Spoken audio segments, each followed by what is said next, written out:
So if Bianca's not going to be there. No. No. Okay. Bianca will be absent. And Jennifer just got it. Are we ready, Kurt? Yes, he's recording it. Okay. Okay. I'll call the meeting to order. Let's stand and do the Pledge of Allegiance. At 4:03 here. No, 401. That's incorrect. Okay. I pledge allegiance to the flag of the United States of America and to the republic for which it stands, one nation, under God, indivisible, with liberty and justice for all.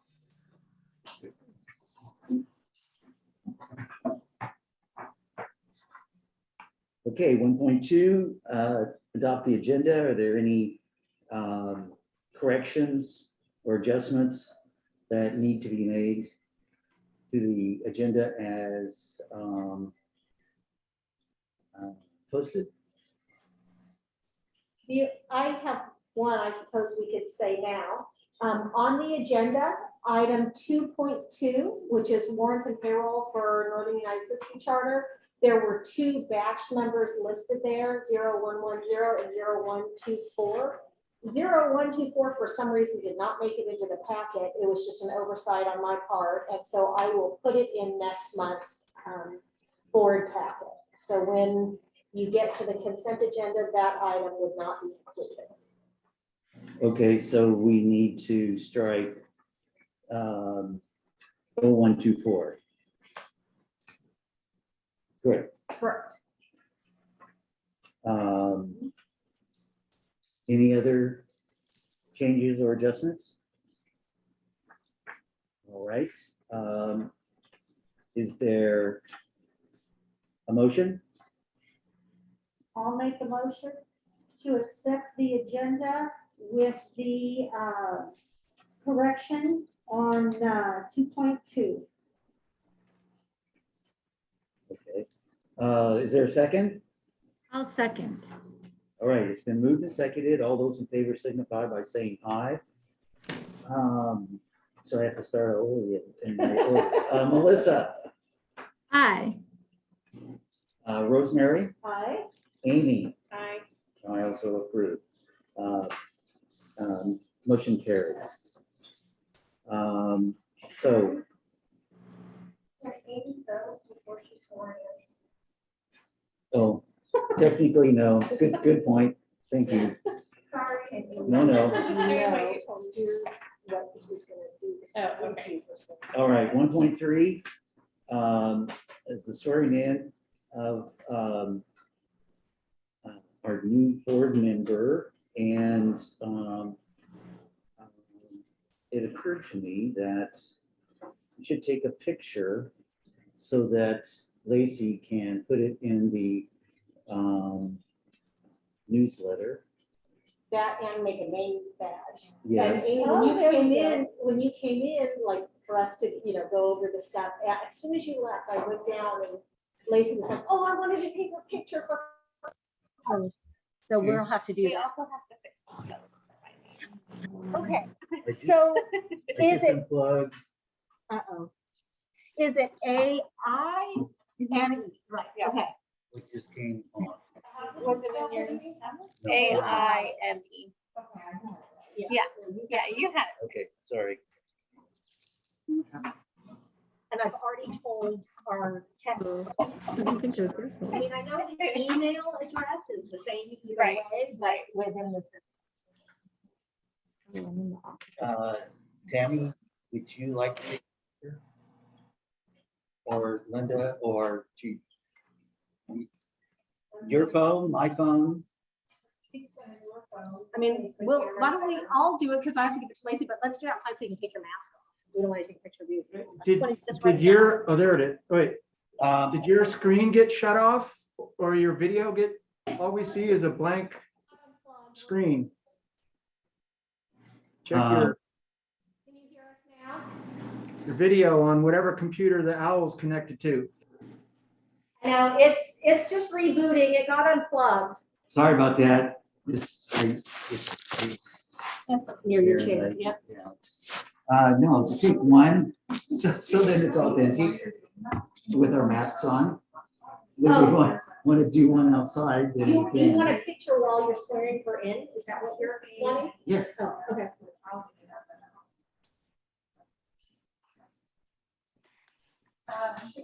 Hmm. No, this one is just NUCS. Office is next door. Okay, and we know the password, I don't think mine gets old automatically. Yeah. I don't.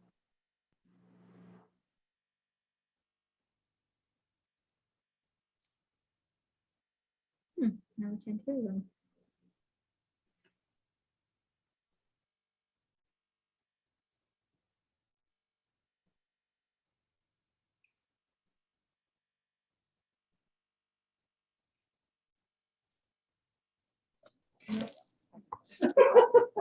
Are we showing now? Nope. Are we okay now? Nope. Are you plugged in down here? Yes, yes. It's, Let's see if I can. There we go.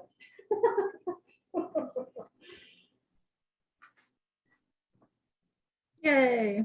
Now we got it. okay. Okay. So, Can we see that? yes, and so, could be in front and I'll take a picture of you with your hand up. use the wide angle feature on the iPhone. So 1.3 is swearing in of the new board member, Amy Snyder. And so please stand and then repeat after me. I, state your name, I, Amy, do solemnly swear, affirm do solemnly swear and affirm that I will support and defend that I will support and defend the Constitution of the United States the Constitution of the United States and the Constitution of the State of California and the Constitution of the State of California against all enemies, against all enemies, foreign and domestic, foreign and domestic, that I will bear true faith that I will bear true faith and allegiance to the Constitution and allegiance to the Constitution of the United States of the United States and the Constitution of the State of California, and the Constitution of the State of California, that I take this obligation freely that I take this obligation freely without any mental reservation or purpose of evasion, without any mental reservation or purpose of evasion, and that I will well and faithfully and that I will well and faithfully discharge the duties of the office discharge the duties of the office that I'm about to enter. that I am about to enter. Thank you. Welcome. Thank you.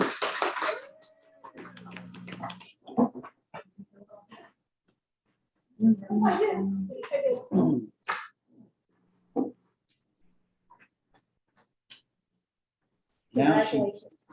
yes. Now she's Now she's official. Now she can Official. vote for her heart's content. right.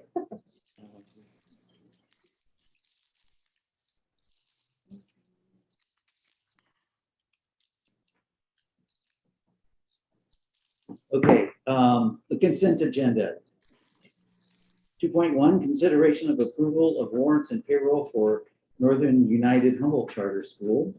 2.2, consideration of approval of warrants and payroll for Northern United Siskiyou Charter School, batch 0110. 2.3, consideration of approval of minutes for the January 18th and 19th, 2022 board meetings. 2.4, consideration of resignations, hires, leaves, and change of assignments. There any corrections, What's the one I previously mentioned? comments? No. For the record, Bianca says, glad to see the raise in substitute teacher wage is helping. Mhm. Oh, definitely, there is actually some corrections. Amy's name is misspelled in the minutes, so we'll correct that. Say that again. Amy's name is misspelled in the minutes.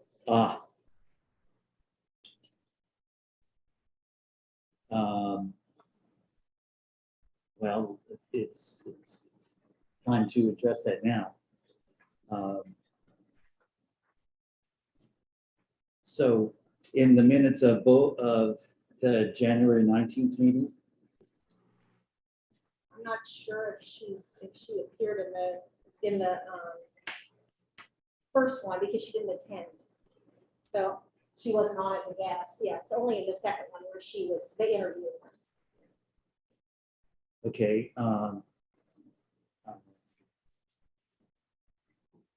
So in the, Which is the 19th.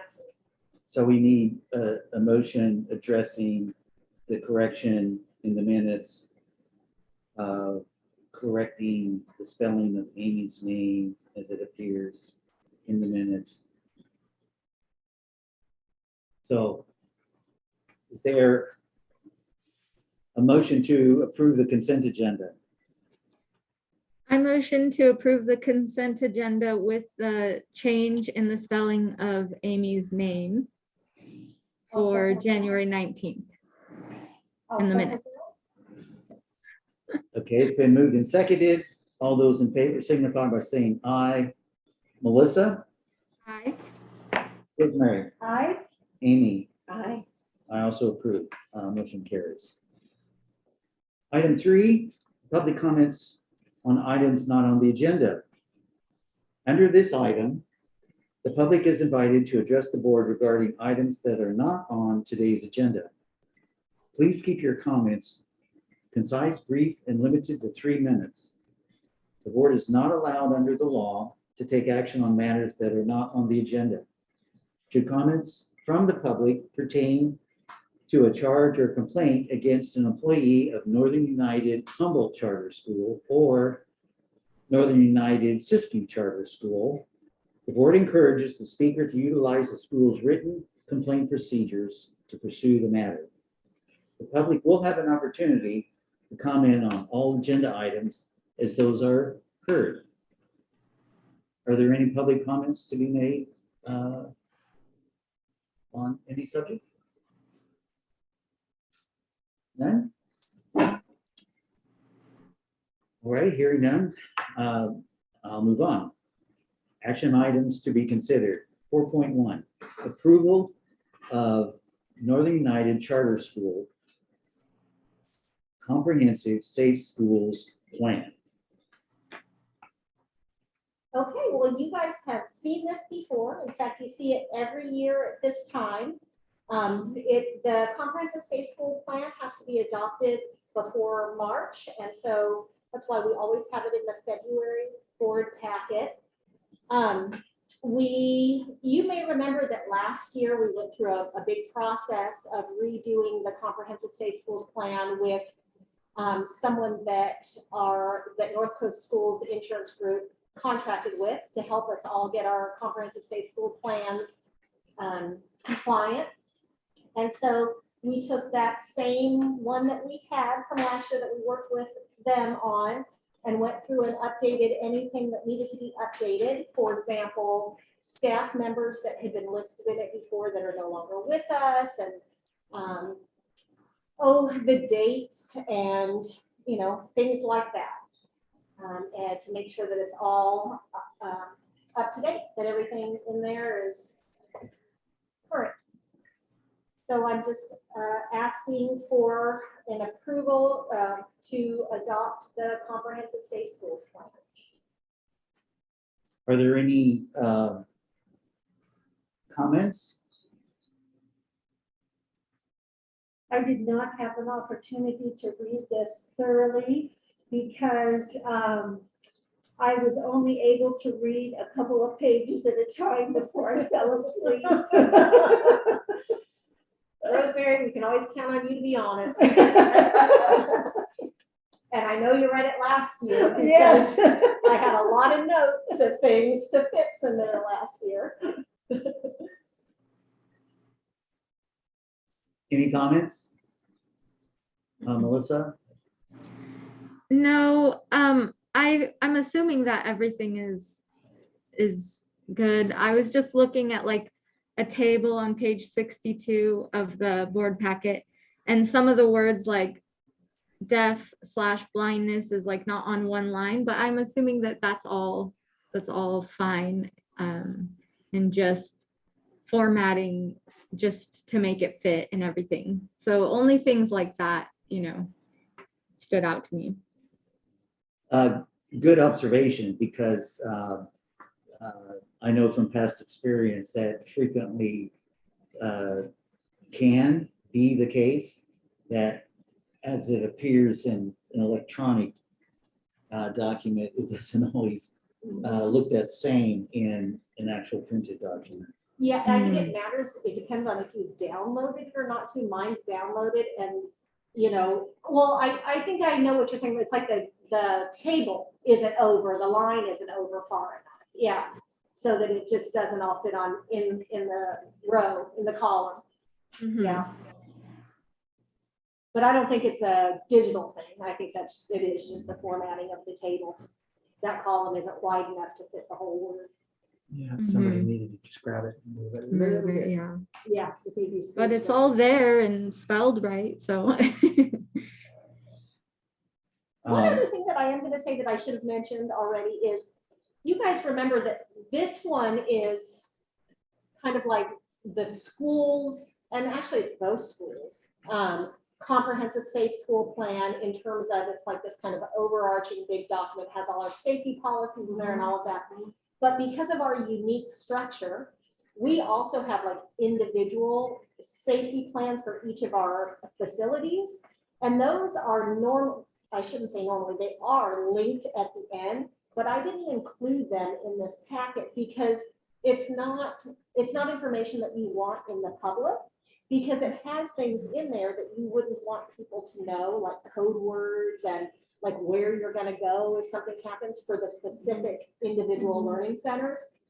So I just wanted to point that out. This is kind of like part of our school safe plan, because the rest of it we did not include in this packet, but it was also updated as well. Thank you. And that actually, I think, is where the people's names appear and stuff that I talked about updating. Yeah, it's in the table of contents, it references the specific The individual plans, ones, yeah. and so on. And for whatever it's worth, a lot of work goes into this. Oh, yes. Covering everything imaginable aspect, and safe schools concept has always been important, but certainly in the more recent years, to have plans in place and actually have things practiced have proved to be quite beneficial. So I just want to acknowledge all the hard work that goes into putting this together, because it is very, very important. All right. Is there a motion? I'll make a motion to approve the comprehensive safe schools plan for the 21-22 school year. Is there a second? I will second. All right, it's been moved and seconded. All those in favor signify by saying aye. Melissa, Aye. Rosemary, Aye. Amy, Hi. I also approve. Motion carries. 4.2, approval of financial statements with independent auditors report for fiscal year 2020 to 2021 for Northern United Humboldt Charter School. Again, this is something you see every year. The audit report for Humboldt for last fiscal year is in there. And bottom line is there were 0 findings. And so There's not really a financial, statement so much there's nothing else really to say about it other than, normally there's findings, often there are findings, and so there's corrective actions that you guys have to approve. But at this time, there are no corrective actions because there were no findings for Humboldt. And so I would like to thank all of our staff that work on all of the things that get audited. It's all the fiscal staff, so Tammy and her whole crew, April, and last year Melissa as well as all of our student records. And so that's Roxy and Asia, Shannon and Judy, who kind of oversee all the student records, attendance, and all of that. And I think having 0 findings just goes to show what a good job that they are all doing. Absolutely. And the hard work that they put into being meticulous with the paperwork. So thank you to all of those staff members and everyone else that, does their part, because everyone does do their part. I think though, in that front page where it said, or on our, The letter from Corey, that one, or where it says there were 0 findings, I think that should have been bolded and underlined. yeah.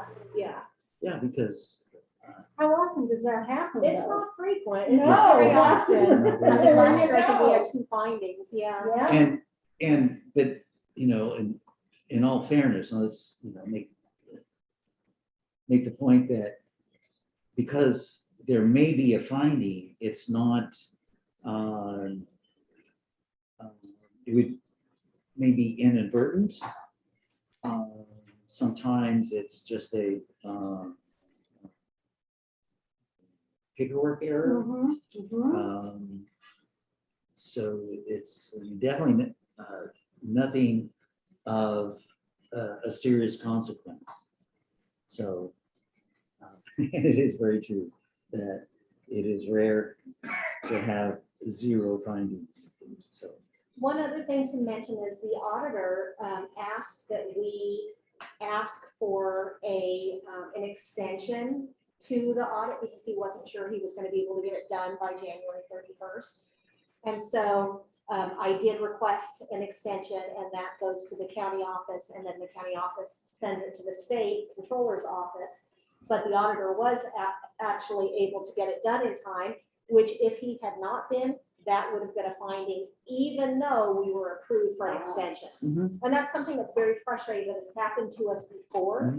Sometimes the auditor, for whatever reason, isn't able to finish it. And often it's because of our situations with our county treasurer or the county treasury. And, but it is a requirement to be a finding if you have to have an extension. So for Humboldt, because he got it done in time, even though we got that extension, there is not a finding. You'll notice that Siskiyou is not in this packet because that one was not able to get done in time. So we will definitely have a finding in Siskiyou for that. okay, is there a motion?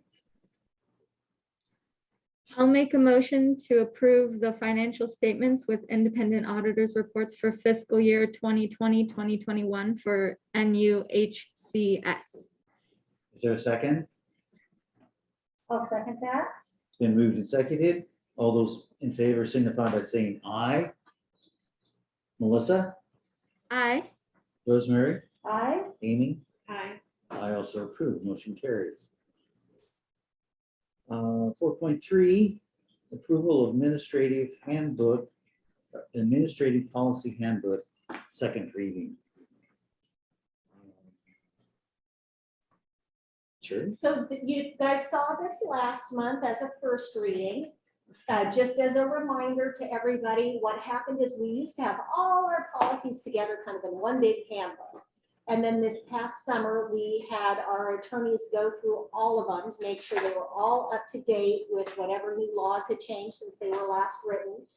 And we decided at that time to separate them into 3 different policy books. So we have an employee policy book, we have a student policy book, and those 2 have both already been adopted by you guys.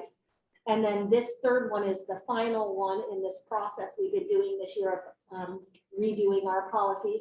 And so this is the administrative policy handbook. And we just kind of chose that as kind of a catch-all title for things that didn't go in employee and didn't go in student, but things like, you know, policies related to when we make bids on something, or policies related to how we do things financially. That's not something that is relevant to employees or to students. So that's what this administrative policy handbook is.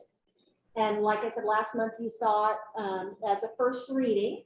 And so I asked, you know, if anybody had anything that they wanted to, you know, discuss in here, or any corrections or anything, to please let me know between last meeting and this meeting, and nothing came up, just so you guys know. And so if there's anything else that, you know, that there, you know, that you want to talk about now, we certainly can before it's adopted, because then we can adopt it with any necessary changes. Oh, thank you. I have just a Segue to couple. Rosemary.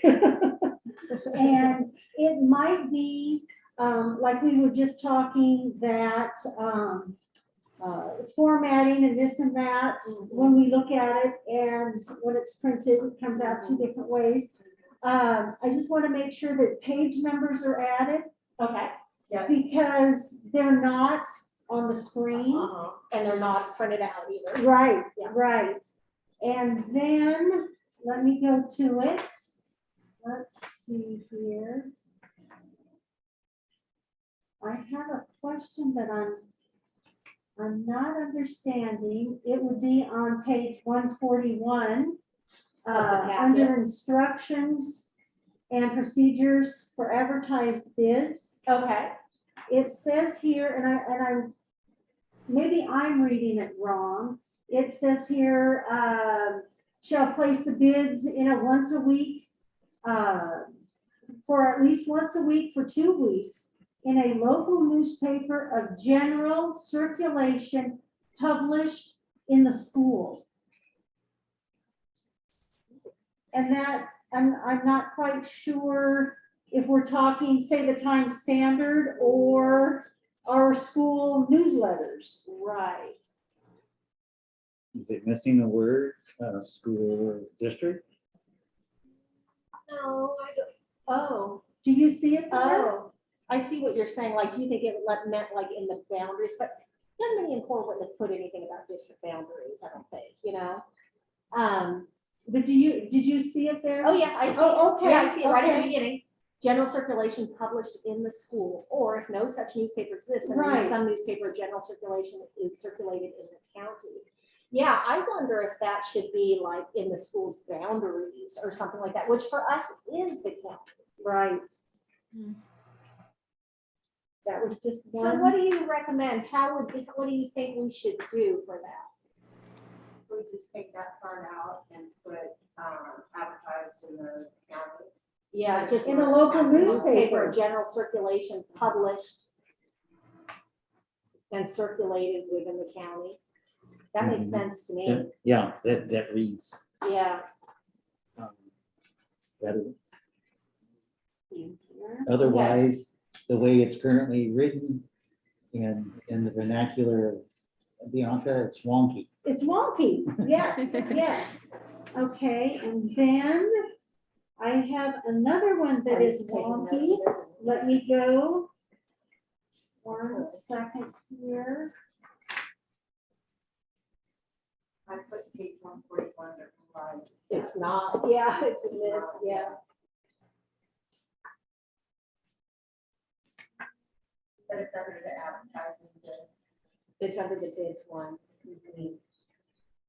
It's policy, instructions and procedures for FFS. Page 2. That's the policy. Oh, is it policy too? It's policy 1, but it's on page 2. Okay. Okay, now if you go to page number 161, it's the last paragraph, first line at the end. It What page says did you say? I'm sorry, 151? 161. What policy?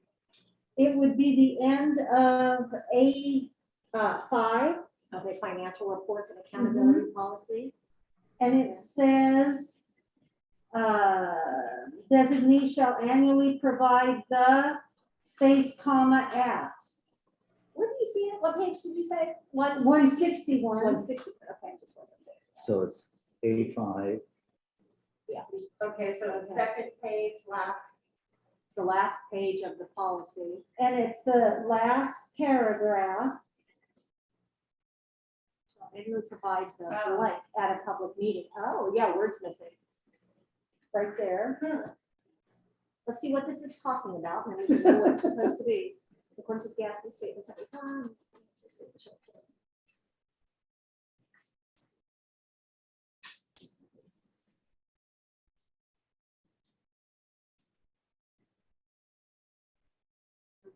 all the things I left out, like. I see right here. But I'm not catching them all.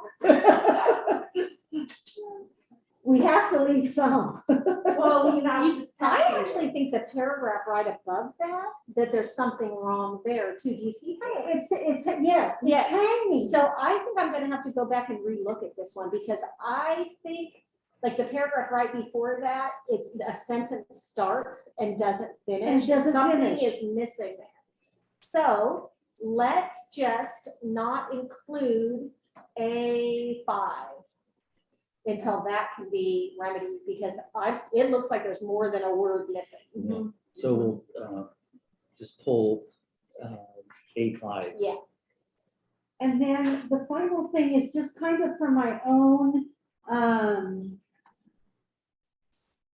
information, I guess. We're talking about the lunch program Okay, and free and reduced price meals. okay.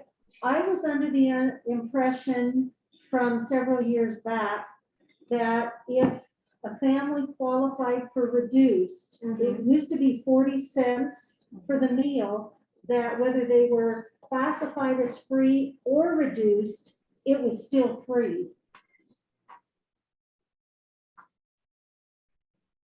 Say that No, again? if you qualify for reduced, you pay 30 cents for breakfast or 40 cents for lunch. It's not free for you if you're reduced. And see, in my other life, that policy was changed. I don't know whether it was through the National School Lunch Program or what it is. You're still classified as either free or reduced, but there was no fee. If you That were must on have been a the Eureka lunch City program. Schools policy. That was a Eureka City Ah. Schools decision. But really, that's kind of a moot point now because everybody now gets a free meal this year regardless of your eligibility. And next year, it's going to be two meals, meals. breakfast and lunch. Mhm. And so, thank you very much. Those were the only ones. Will you pass this down to Wow. Sherry? That was, come on, Rosemary. Well, wait till you see what I've marked Oh, up. no. Don't be too Those excited. were just the ones with your questions. Yes. Okay. Thank you so much for doing that, Rosemary. That is really helpful. I appreciate that you do that even despite our gentle ribbing.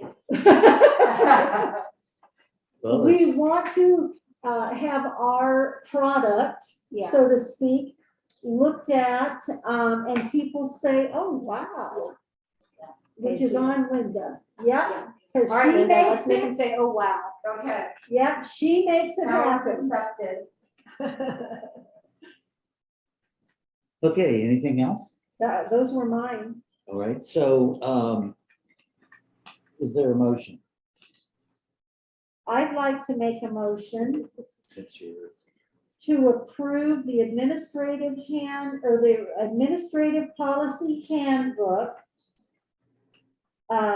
with corrections and ongoing formatting with the exception of A5.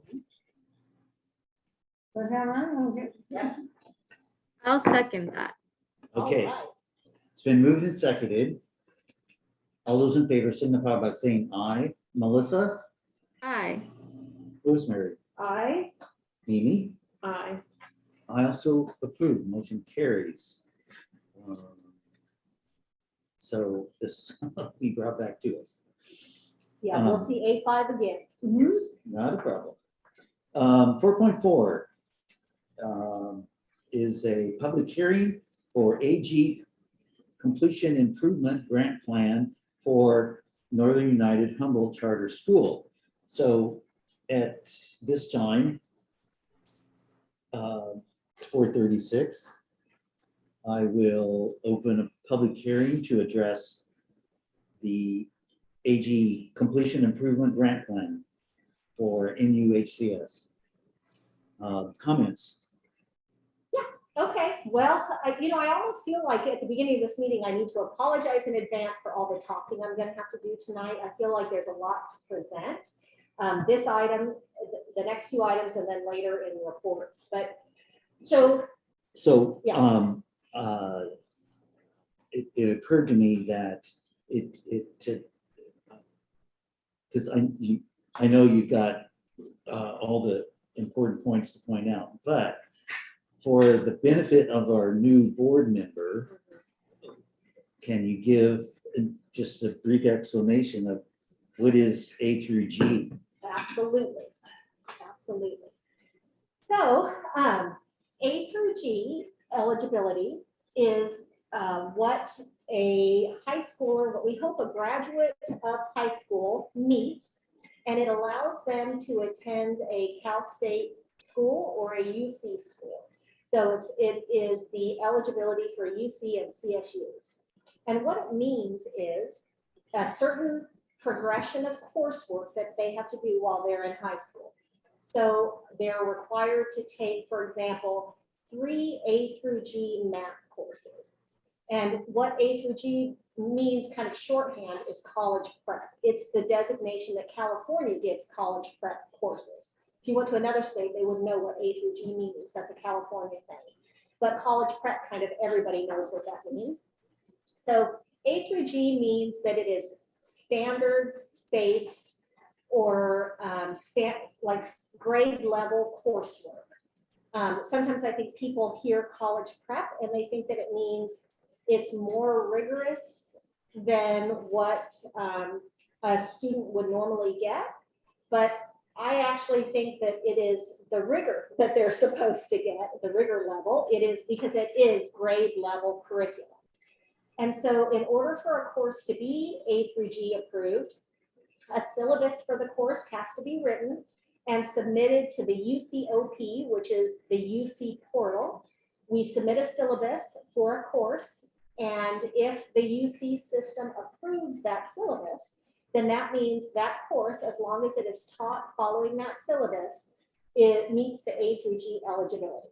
So when a student is going through their high school years, every year they're taking a certain number of courses that meet this eligibility so that when they graduate, they have the qualifications, the eligibility level to be able to enter into a CSU or a UC.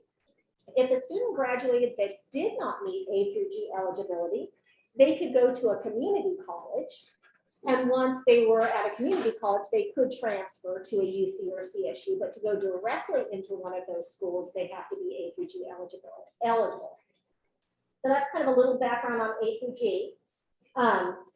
This year, Thank you. no problem. This year, the state, as part of the adopted budget, is giving schools some grants to help all the schools improve their A through G completion rates. So there were a couple different types of grants that you could qualify for.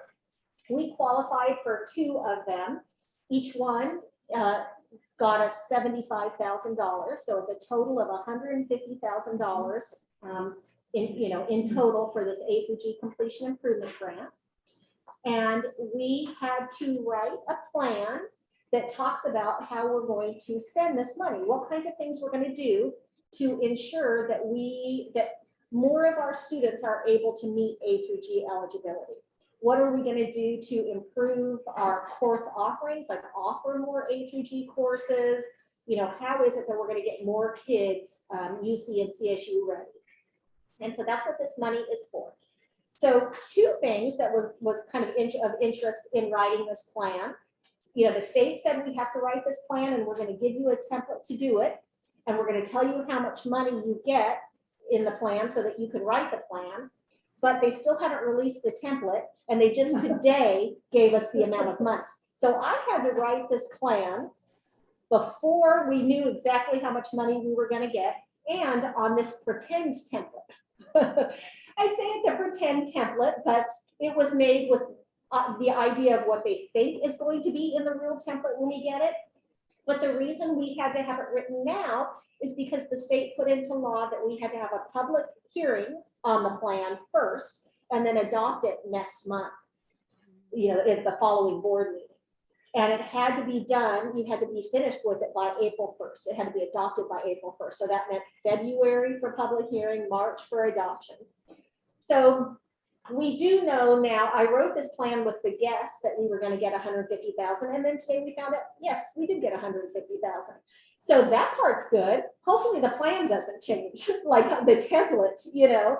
But anyway, just, you know, kind of to summarize what we put in here. I mean, you saw it, it's in the packet. It was kind of interesting because the first half, like the first page on this template really does speak to A through G eligibility and what are the things you're going to do to increase your A through G. So we said we're going to do things like expand the number of A through G courses we offer, in particular in the visual and performing arts and world language, because those are areas in which we have a more difficult time because we don't have a world language teacher. Like we don't have a Spanish teacher, we don't have a French teacher. And so we've had to be creative in how our students meet that eligibility. Sometimes they take classes at CR, sometimes they do through our online curriculum, Apex. There's, you know, different ways students do that, but we'd like to offer more, and in fact have already gotten one in place for next year. But so that's something that we said that we would do.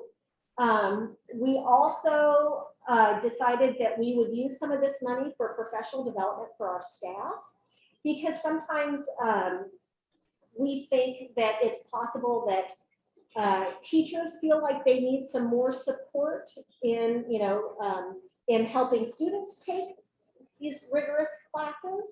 And so I think professional development for our staff will be helpful. And then also providing additional supports like tutoring. So once a student is enrolled in an A through G level class, they may need some additional supports to be successful in the class. That's another thing. To meet A through G eligibility, you have to get a C or better.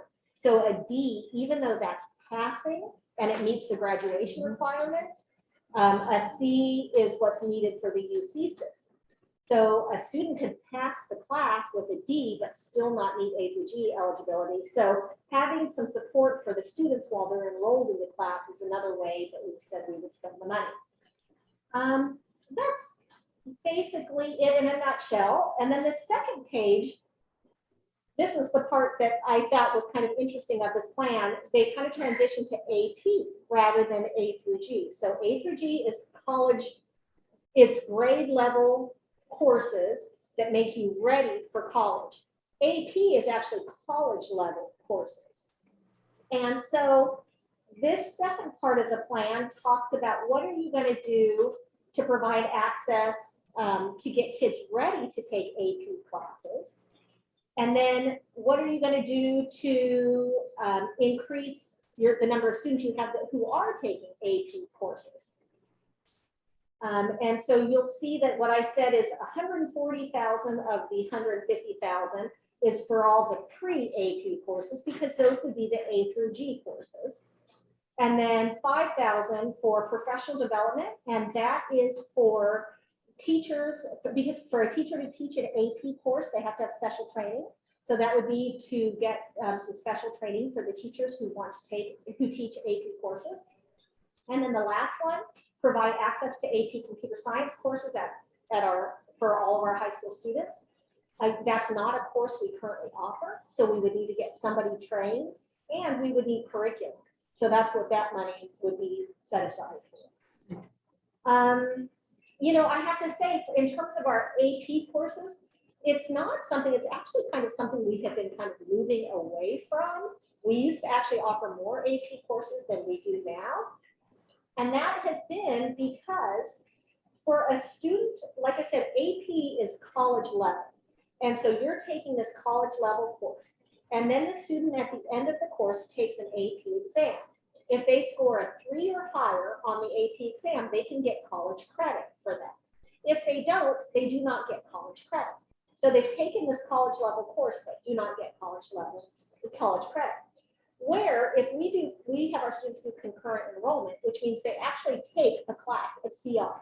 There's no AP exam at the end. They get college credit by finishing the class successfully. So we, as a school, have kind of leaned more toward concurrent enrollment than AP. Concurrent enrollment is guaranteed. If you pass the class, you get college credit. AP, you can pass the class and still not get college credit. So I thought it was kind of interesting that evidently maybe the state is wanting these AP courses, but because our school is in a town with 2 colleges, you know, to me, it seems like it makes more sense for our students to do concurrent enrollment, and we have a lot more success with our students doing concurrent and dual enrollment both. But anyway, if this is something, you know, having an AP computer science course is going to be something that's necessary, that's fine too. So anyway, that's that. Any questions or comments? Don't think, I like how Sharon has explained it in black and white, so to speak, the AG versus the AP. yes, and in a sense, it's just another example of a quote, one size fits all. Right. And as Sherry pointed out, we have the luxury of having 2 Yeah. colleges to have our students access. Whereas I think of lots of rural schools, you know, they have, they don't have that, or they would have to travel a long distance to be able to access. So that's just putting it in proper perspective. So if there are no further comments, so there any staff? I'm surprised Julie, Mary, to weigh in on this. I mean, even Kurt, as far as that goes. But seeing no more comments at this time, at 4:48, I'll close the public hearing. What was the time here? 4:48. Okay. So then moving on to 4.5, public is the agenda item is public hearing for the AG Completion Improvement Grant Plan for Northern United System Charter School. And at this time, so let's make it 4:49. I'll open the public hearing for the Northern United System Charter School for the AG Completion Improvement Grant Plan. Same thing. Same thing. We also qualified for 150,000 in Siskiyou, which is really going to go a long way since it's a lot fewer high school students. But essentially, you know, the same kinds of things. I mean, as you can see, really, I did write the plan in a pretty generic way so that, you know, we just don't really know what's going to come down the pipe. But, you know, we know for sure some of the things that we wanted to do. And so I tried to write the plan in a way that would allow us to do the things that we know that we want to, you know, move forward on. And, you know, yet would still, you know, have enough information for the public to know like how we're going to be using the money. Does that make sense? Yes. And this is from Bianca. Okay. Out of curiosity, I think what she's asking is, why is the amount the same for the uh, two charter schools when the number of students are greatly different. Right. Yeah, sometimes when the state awards funds, it's based on per pupil. So that's when you see like Humboldt gets a lot more than Mississippi. And sometimes it's based on a floor. And this time it was based on a floor. So the minimum, at least, I don't know, I got thrown by an email that said not everybody ended up getting the 75 minimum or whatever. But so when it came out, they said that everybody was going to get a minimum of 75,000 for the one pot and 75,000 for the other. So that's how when I wrote the plan, I knew that I was pretty safe to say 150 because I knew we were going to get at least a minimum. So this is just one of those times where the state decided to give kind of a minimum amount regardless of the size of the school. Yeah, that's advantageous for us. Yeah, I mean, think of a larger school yeah, that has hundreds of Yeah. students. right. So that money, Yeah. you look at it on a per pupil basis, it's a much smaller ratio. Mhm. Okay, I'll pass that on to her. Okay. Any other comments? Okay, at this time, 4:52, I'll close the public hearing for the Northern United Siskiyou Charter School AG Completion Improvement Grant Plan. Okay.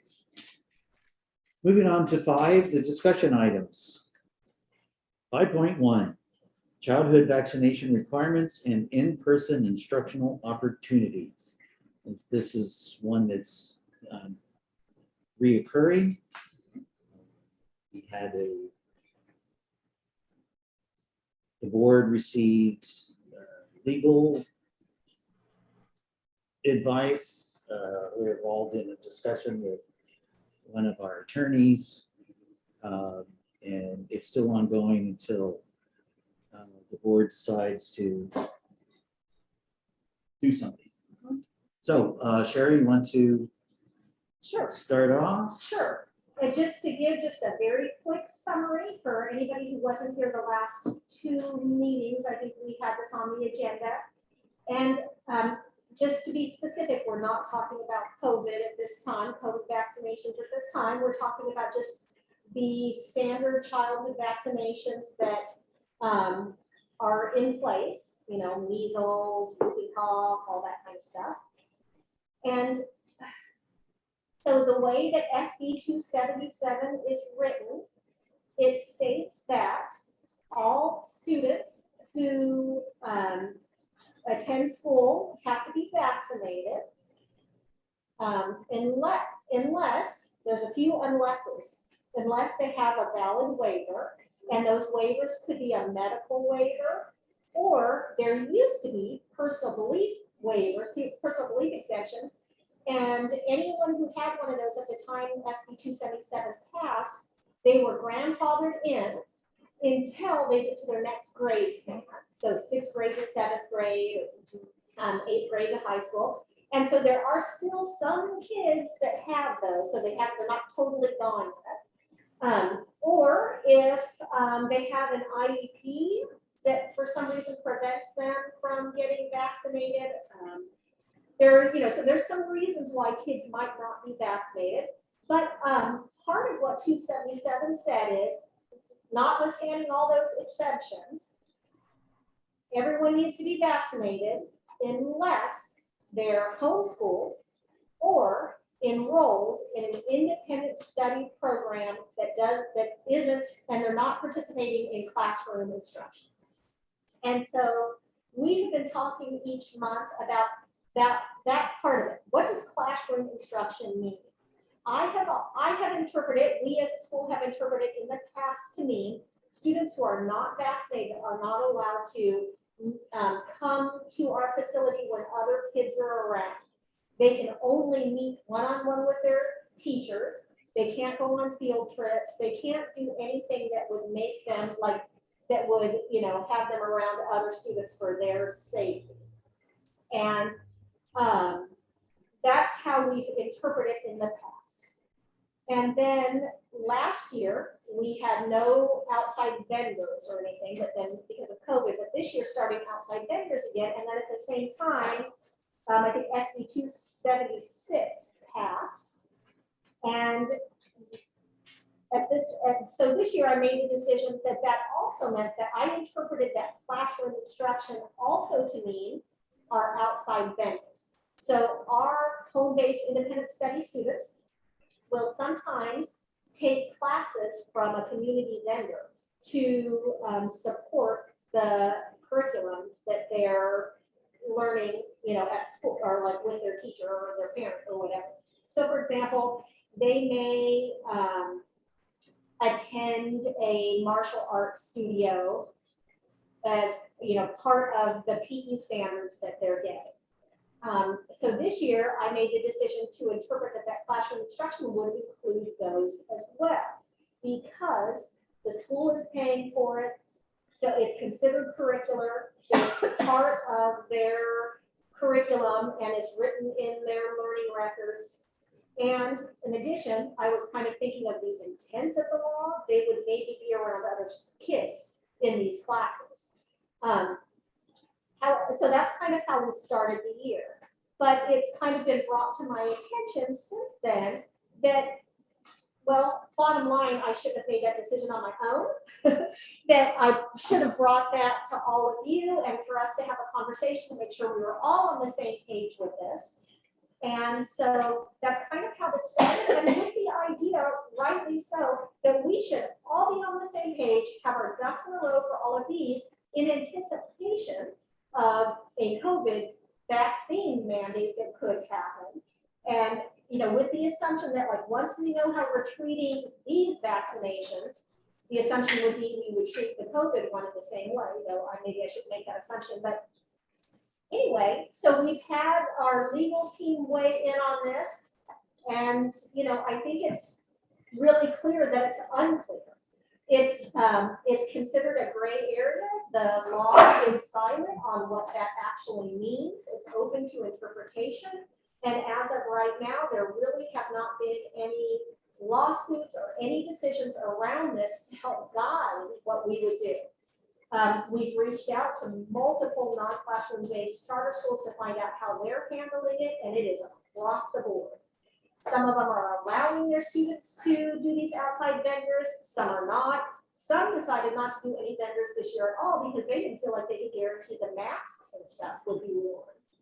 So it's kind of across the board on how schools are handling this.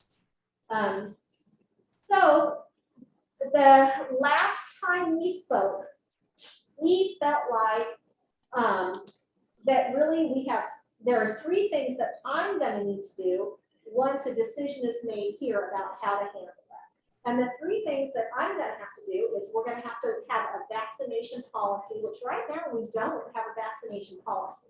So once we make our decision and we're very clear about this, the interpretation of SB 277, Young Indian Corps will help us write a vaccination policy. That's one thing.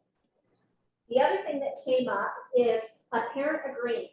So whatever is decided, whether we decide that students are allowed to attend an outside vendor that have no exemptions and don't fit into any of those categories, or whether we don't allow them, either way, we feel like at the time of enrollment, we need some sort of form where parents are given a notice of this.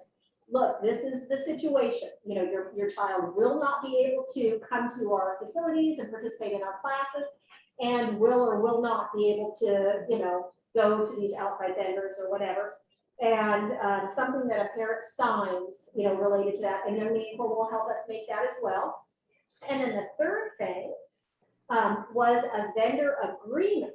So with these outside vendors, we currently do have an agreement that says that the vendor has to be fingerprinted into a background check, all like things like that. Like either they have to do it through us or they have to attest that they do it themselves and they will notify us if anything comes up. There's a few things in that agreement, but what isn't in there is anything that talks about the fact that we maybe would have unvaccinated students coming to them, or maybe not, and like an indemnification clause in case that is what happens and something happens. Whew. So that's three things that I know that we're going to need to do once a decision is made. So what we've been doing every month is having this discussion to kind of try to come to some sort of consensus. And again, I put it on here as a discussion item tonight, but I'd really like to move forward with those things that I will have to make because enrollment packets are going out now for next year. So I don't want to have to wait too long to have these things in place. So I would really like to put this on as an action item next month. Which, you know, if you guys feel like after tonight's discussion, you know, you're ready to move forward to having it actually voted on next month, that would be good. If not, you know, we'll keep doing it as a discussion, but just so you know, that's kind of my time constraint is the fact that, you know, it's already getting time for enrollment for next year. Well, thank you, Sherry. Thank you very much. This is a very important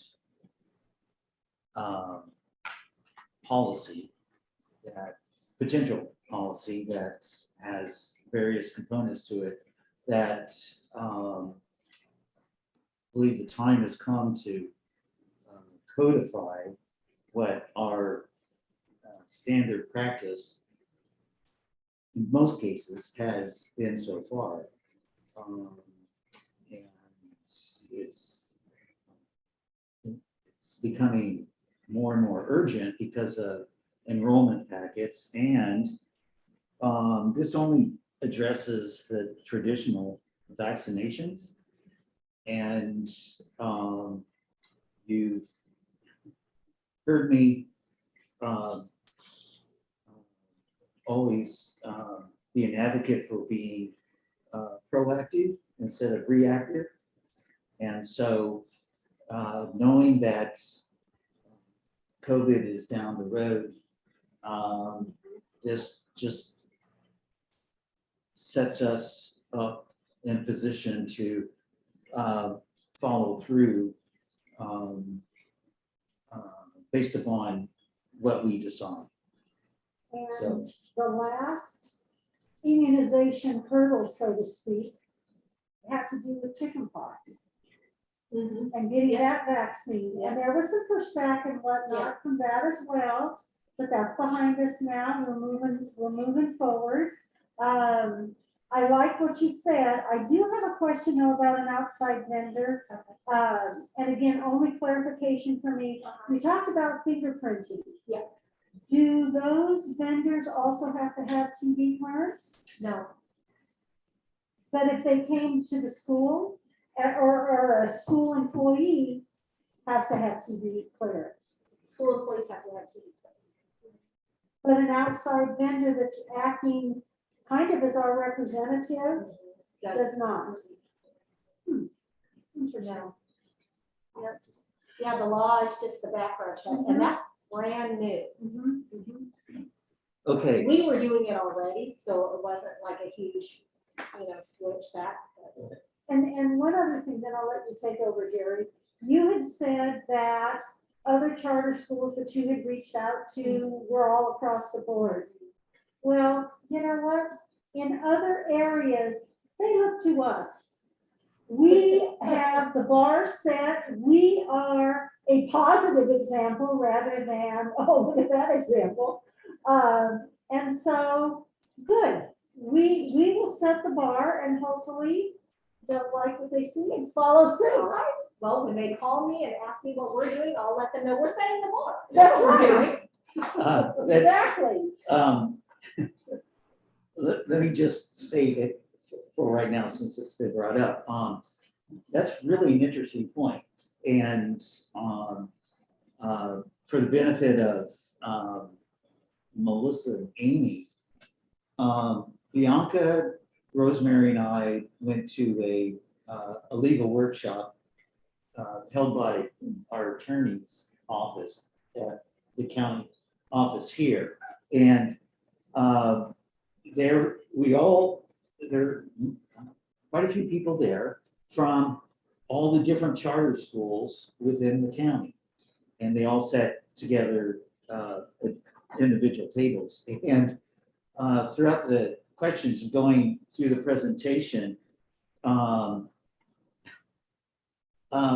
we began to pat ourselves on the back that we were already doing the things that they were recommending that the other ones didn't or weren't.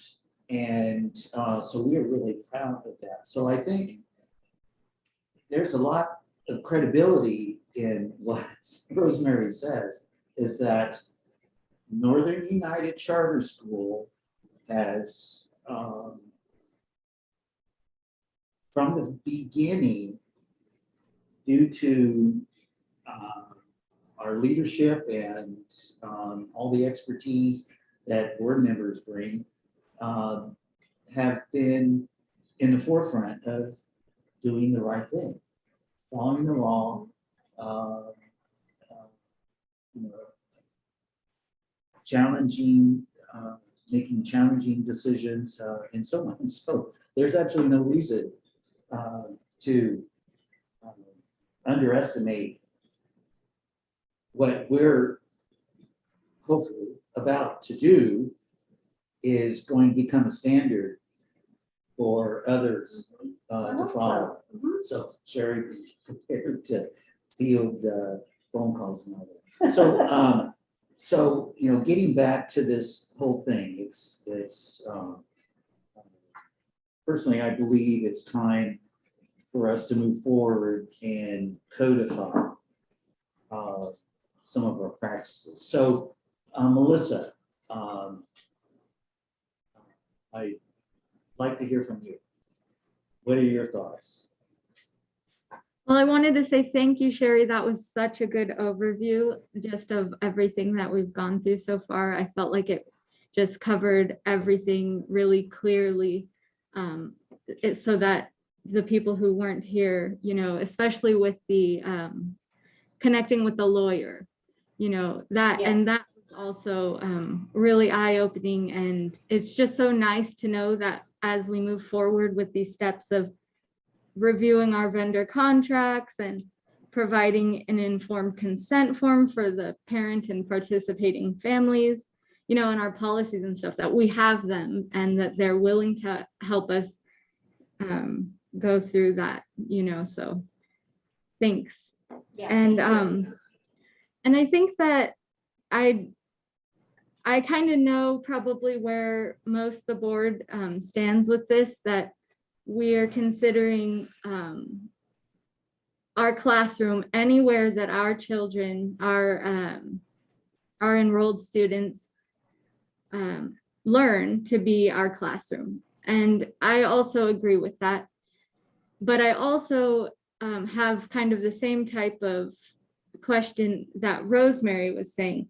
If this is a community environment that the kids are entering into, where it is not within our control and it's also not within the guidelines of the state for an educational facility, then I still feel that why would we take that opportunity away from the families that we are supporting? Because I believe that those students who cannot participate in our facilities, they still need this type of education. They still need interaction with others for a healthy, for just to be healthy individuals and good citizens, one way or the other. And I believe that we need to remain neutral to their decisions as a family.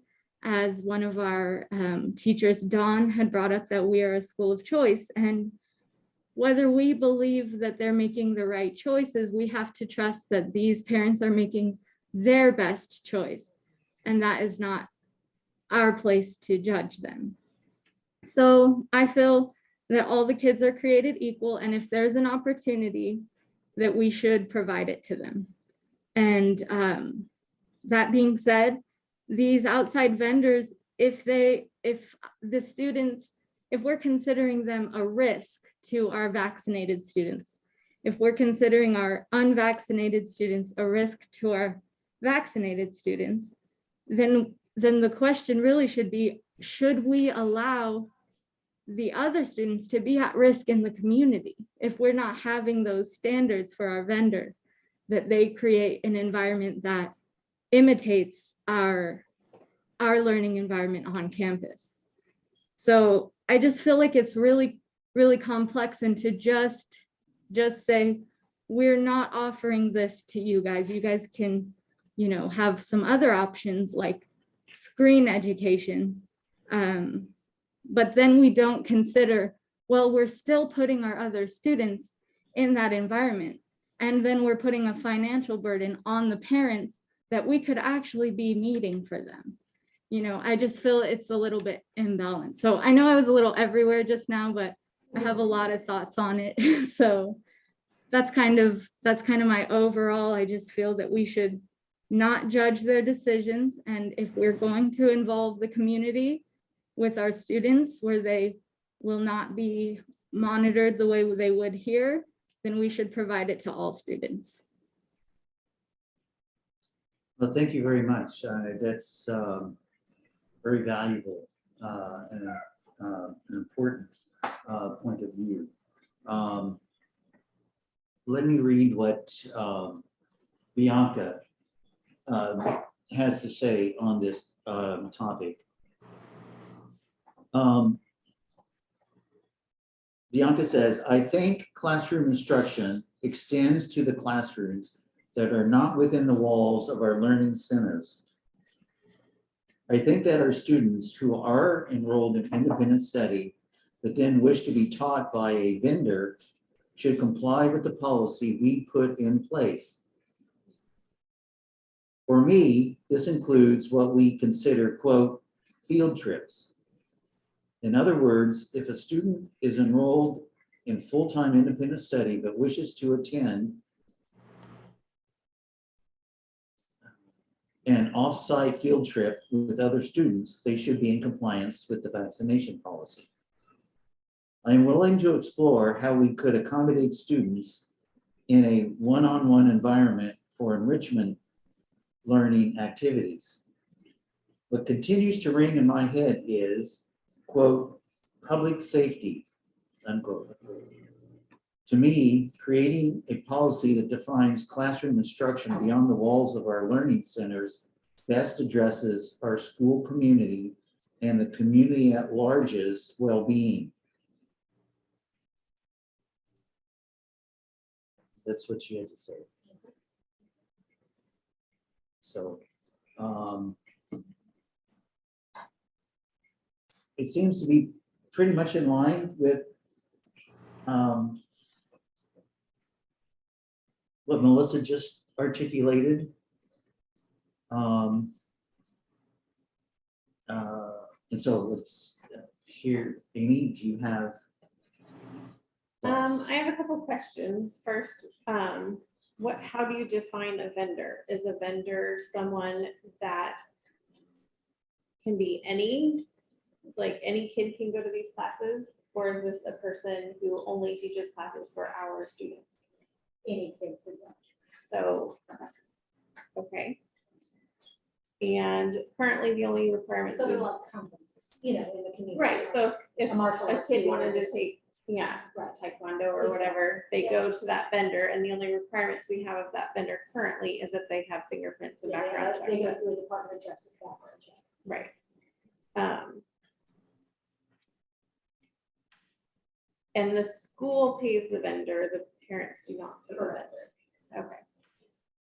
So there isn't like only one martial arts teacher that we would send kids to, like they could literally go out and say, well, I want this person to be my vendor. They have to or- sign up as our vendor first, which means they have to do the fingerprinting, the background check. They have to give us a W-9 so that we can, you know, they can invoice us and we can pay them. Like there's a process that they have to do. But any business could apply for this Absolutely. process.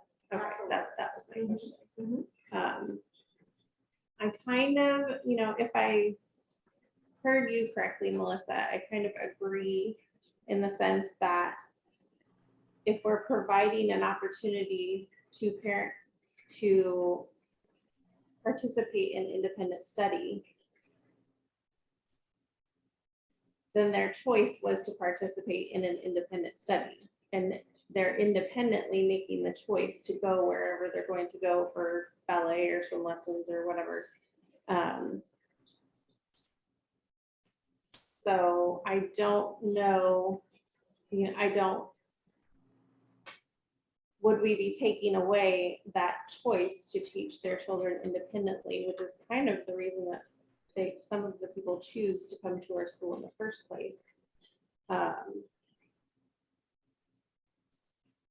It's not, and then the other thing, I mean, just plain devil's advocate, are you gonna require all the vendors to be vaccinated? Like, if we wanna, is that something that is going to be required? Because if we're talking about the protection of our students, our teachers, and you're looking at the vendors as teachers, that was kind of a question that I had in my brain as well.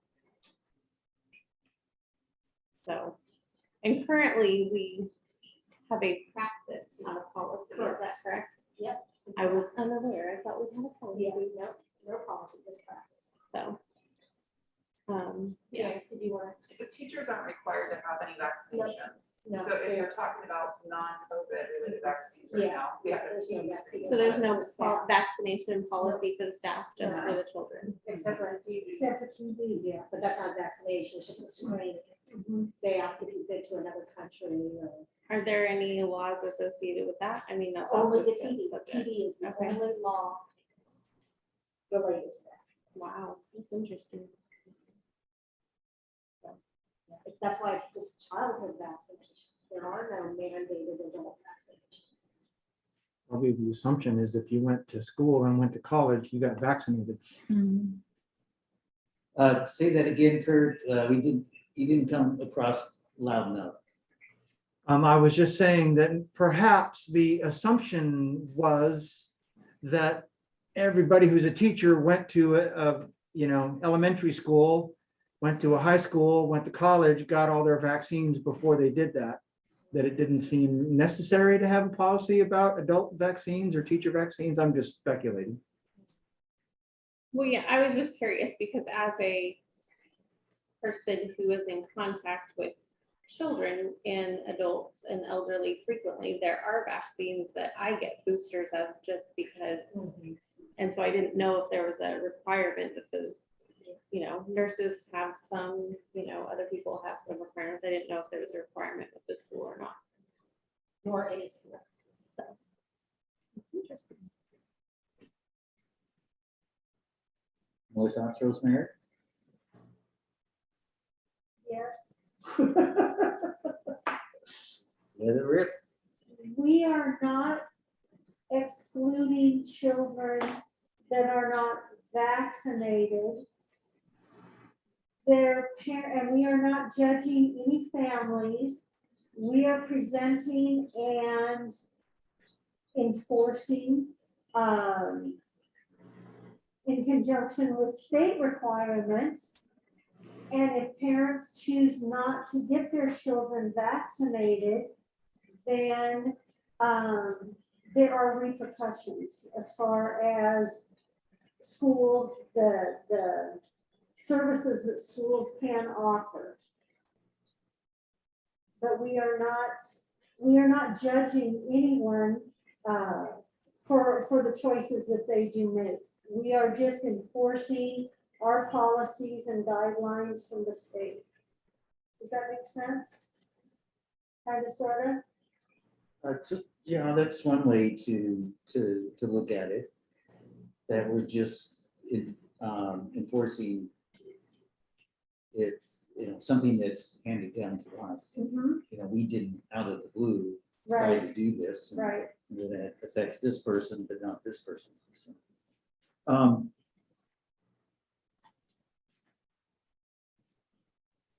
Melissa raised some interesting points, and so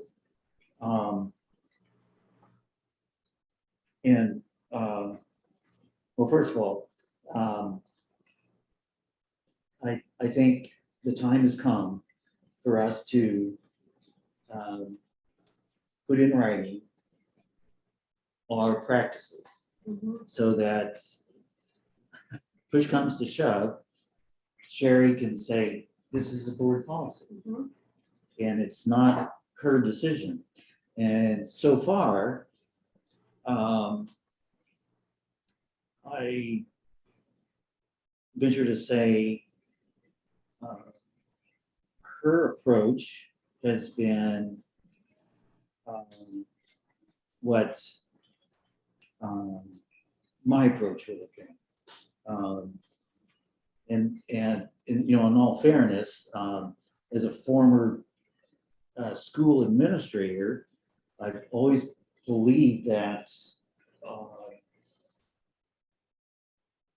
school rules, policies apply to all student activities. Field trips, sporting events, anytime they're representing the school, and that covers behavior and dress code, and so on. And if the student is seeing, you know, what now is being called a vendor, so that they can get PE credit, that's, to me, is still an extension of the school. Yes. I And agree. so all the policies should, you know, follow along that way. Now, having said that, Sherry's already outlined the exceptions. One was grandfathered in, but as those students grow, age, and progress through grades to a certain point, then that exception is no longer Right, it's gonna go away too. applicable. So then it comes back down to, you know, exceptions. What, you know, what one thing with the vendors, you know, the whole TB thing.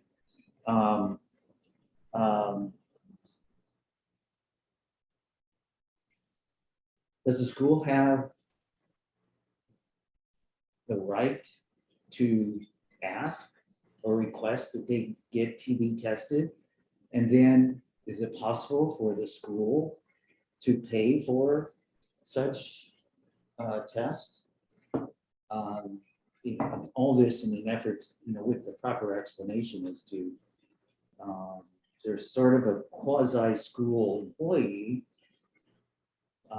whereas a bona fide one is required to have this, but then this vendor doesn't.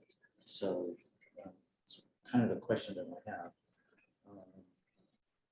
about that. And then going back to what Melissa raised, how can we accommodate those students from those families you know, through an exception clause? And then along with that, we have to decide, should we do that? So, Very good point. so I would say that, you know, we do a draft because the attorneys will help us draft it. And then, you know, we can look it over. You know, the sooner this gets going, the better, because, you know, there's a lot of exceptions and potential disagreements or whatever. It's just going to drag this out. So, you know, first of all, that, you know, we put in writing what our current practice is, and then have the parent agreement that goes along with that, that stating this is what our policy is, and then getting to the vendor agreement.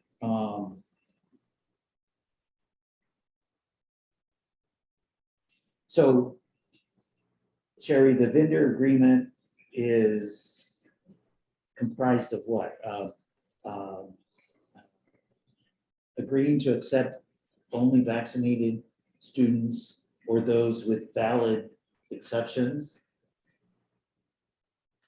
No, And that the, they, what? the vendor agreement currently discusses the fact that they have to go through fingerprinting Department of Justice. Okay, that, So the things that we would add is, if we decide to allow the unvaccinated students to attend the vendors, something that notices the vendor, so they are aware that some of our students that are coming to them may not be vaccinated, because then they maybe wouldn't want to vendor with us. So something that notices them, and then also an indemnification clause that makes it so if something happened, there was an outbreak or something, we would not be liable. okay, so we So could, that's what would be added to. okay, so we current could vendor do, agreement. we could do that so far with the current status quo. You know, current vaccination policy citing the legal exceptions, and so on. So the only thing that's missing is what that we kind of need to hammer out is what Melissa raised. Do we or do we not draft some kind of an exception for students whose parents are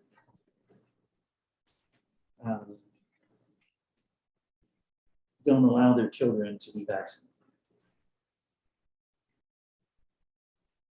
So a couple things. One is I'm wondering what, if there's any more information that I could bring you guys that could help you make the decision for next month when we put it as an action item. So if there's anything else, that would be helpful in making this decision. And then the other thing is, Jerry, you have referred to the idea of possibly having a policy drafted and bringing it to the next board meeting, and that's what you vote on. I actually was thinking more, you guys vote yay or nay next month about whether or not to allow students who aren't vaccinated to be outside vendors. And then once that was made, decision was made, then we would write the policy and documents based on that. And then that would come back to you to be adopted. Because right now, I don't really want to pay money in court to write a policy that may not ever even be approved.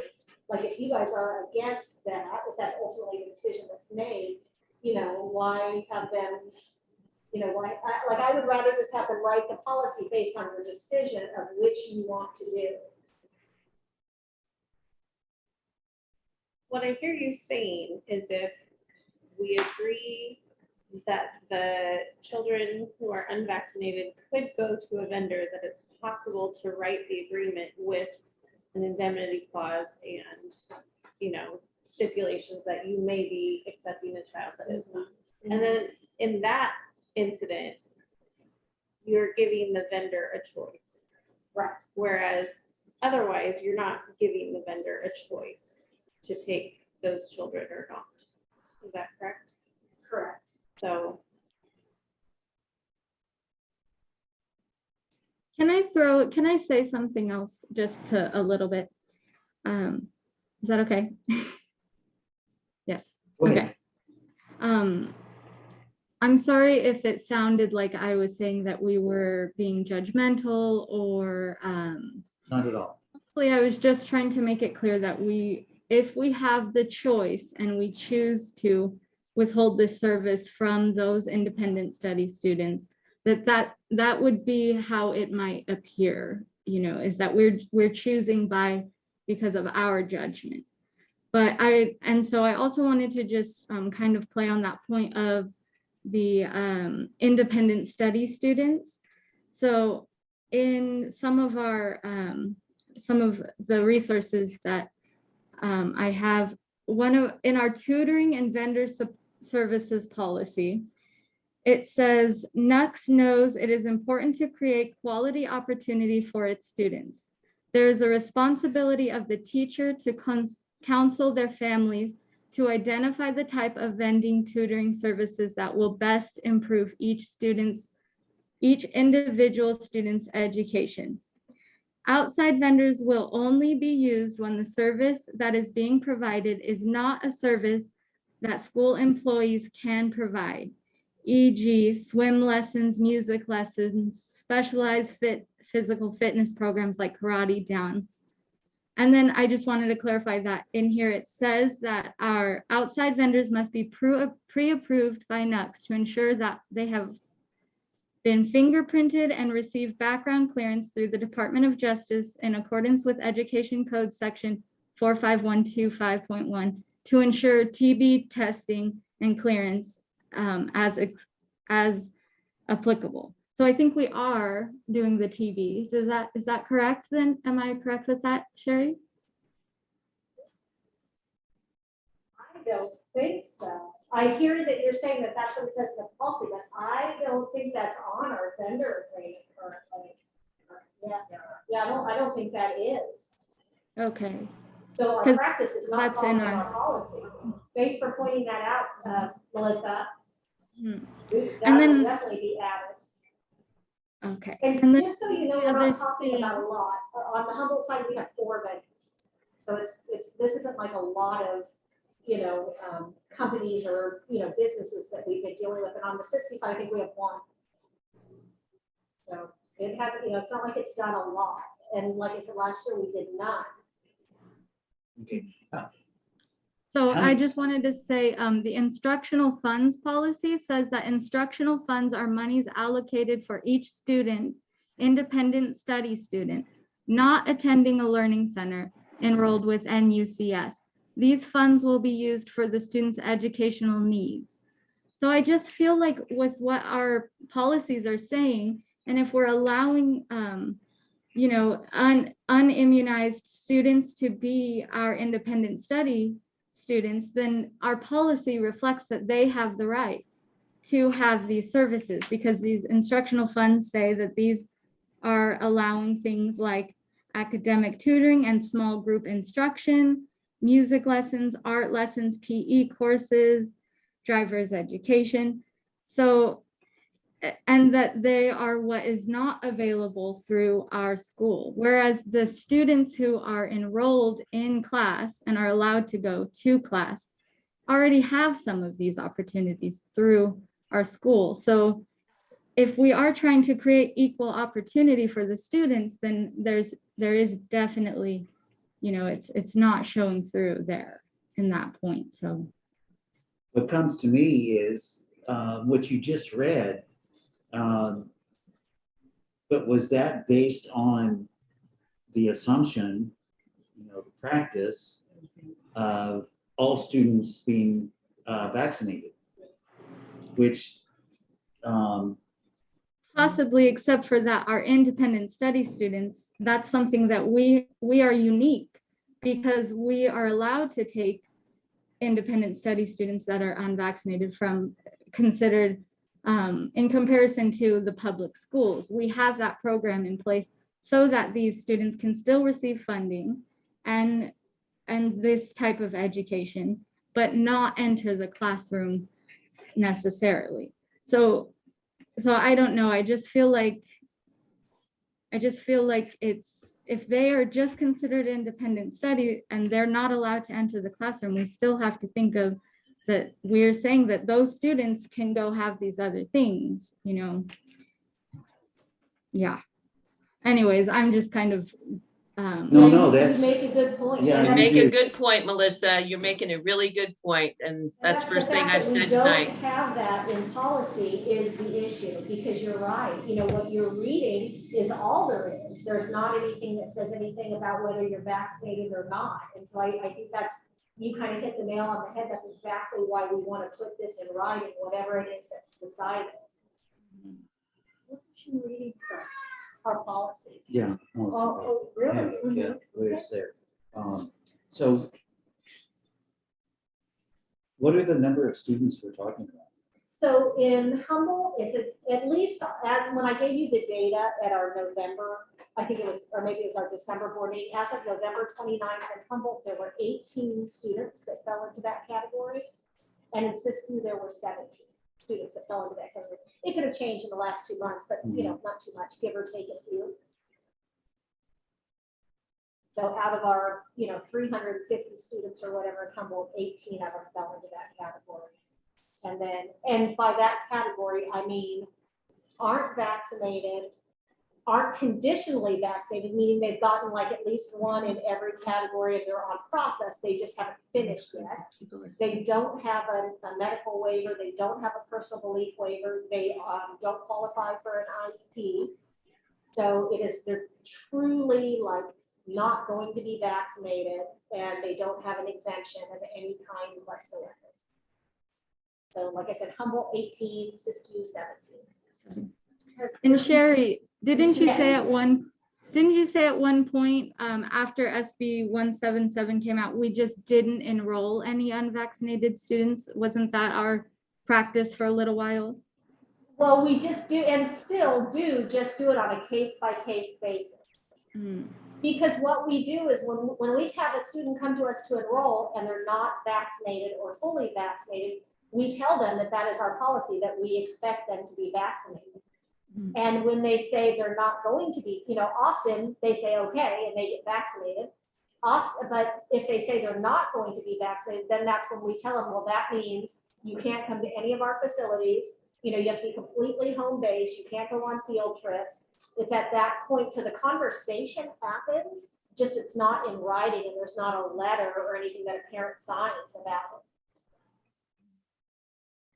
And that is still what we do. It's on a case-by-case basis, we talk to each one that enrolls.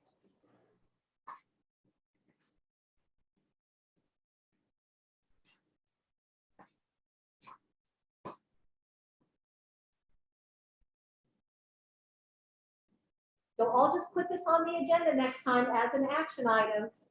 Be prepared if there's anything in between now and then that you think of that you would like to see, any information that can help you in your decision. And, I think I'll just agendize it in a certain way where somebody can make a motion and it either passes or it doesn't.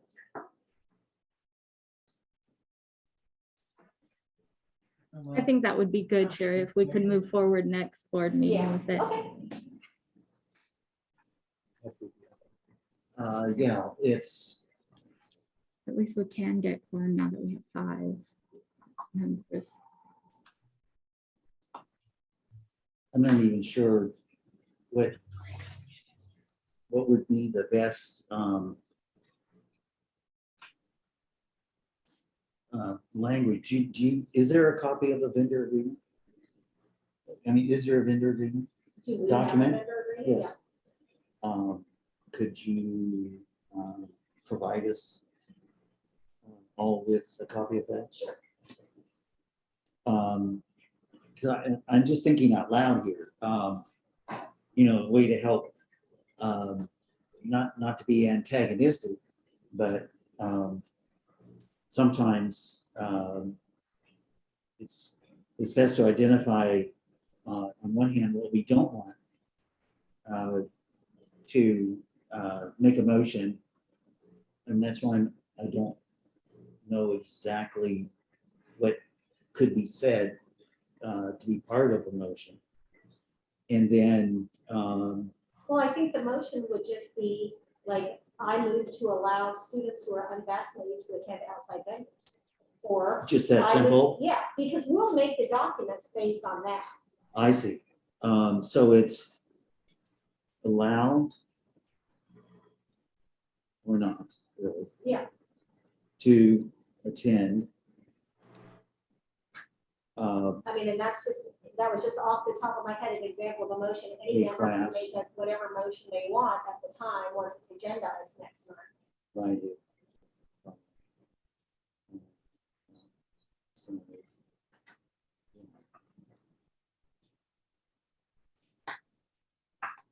Ricky question, are these gonna be 3 separate things or is this always all attached to each other? Like when you go through for the action items, like are we gonna None of approve it, the it vaccination would only be policy? the policy. You don't approve forms, you only approve a policy. Oh, okay. So next month, we'll just approve whether or not unvaccinated students can go to outside vendors, and then the following month will be the policy.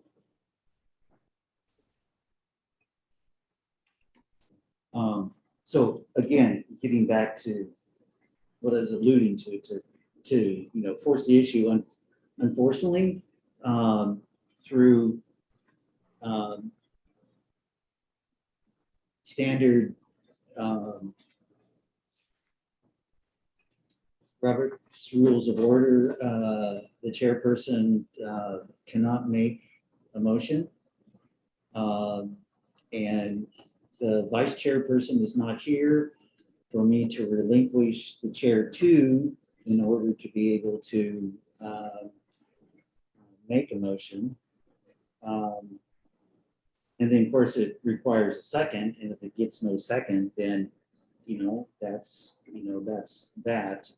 I just don't want us to continue to spin our wheels. And it boils down to yes or no. Do we allow one of Northern United Charter School students to attend a quote class provided by an outside vendor?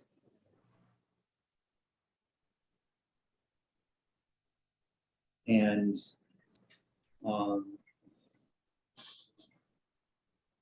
that involves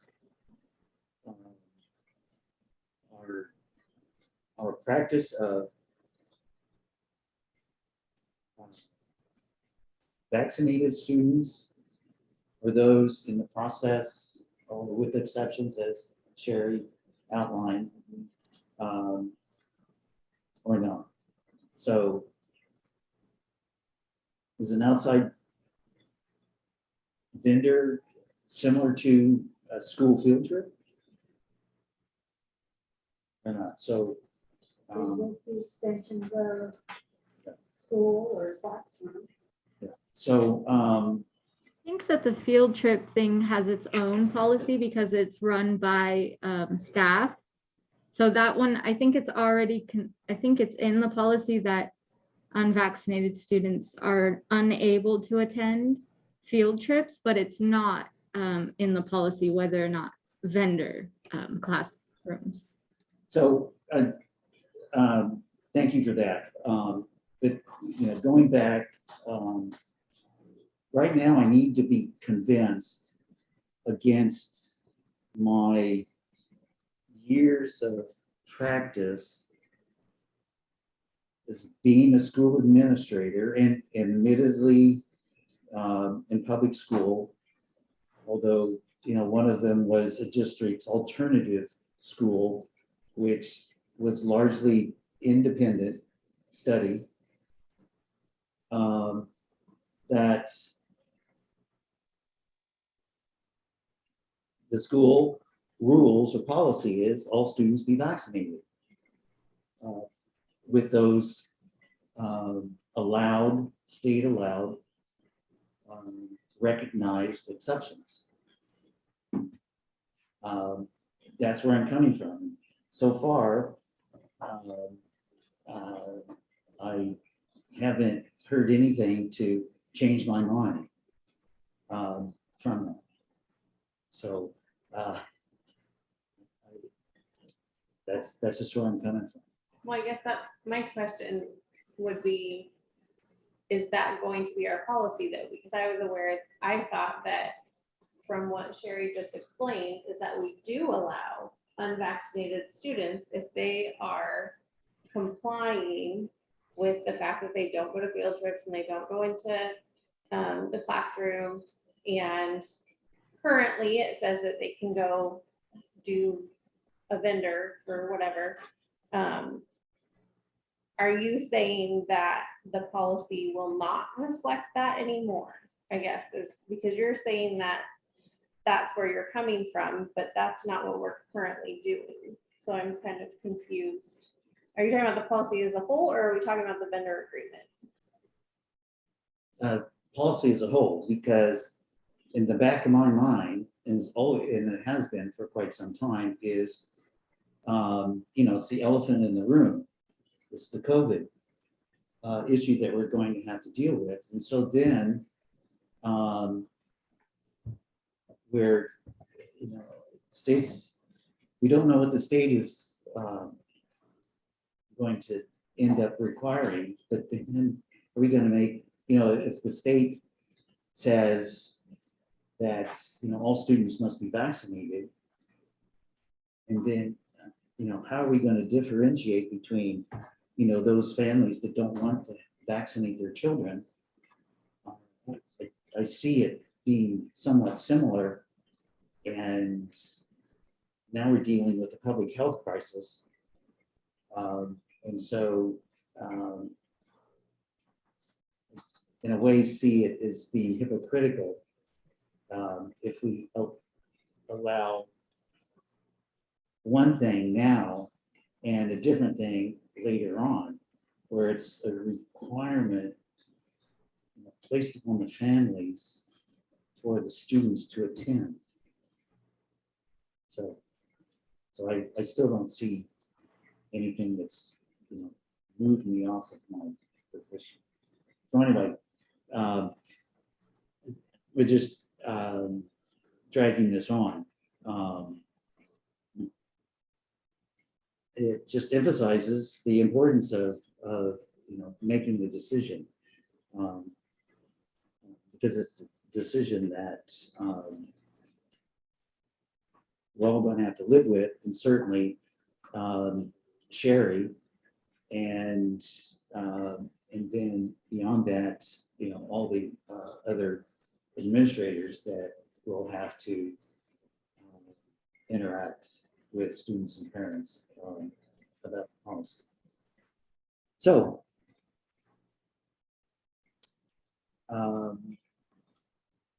guess we'll move on to 5.2. The Willow Creek Learning Center overnight field trip to Shasta Lake proposal. So this is a little different. In the past, pre-COVID, overnight or out-of-county field trips come to the board for approval.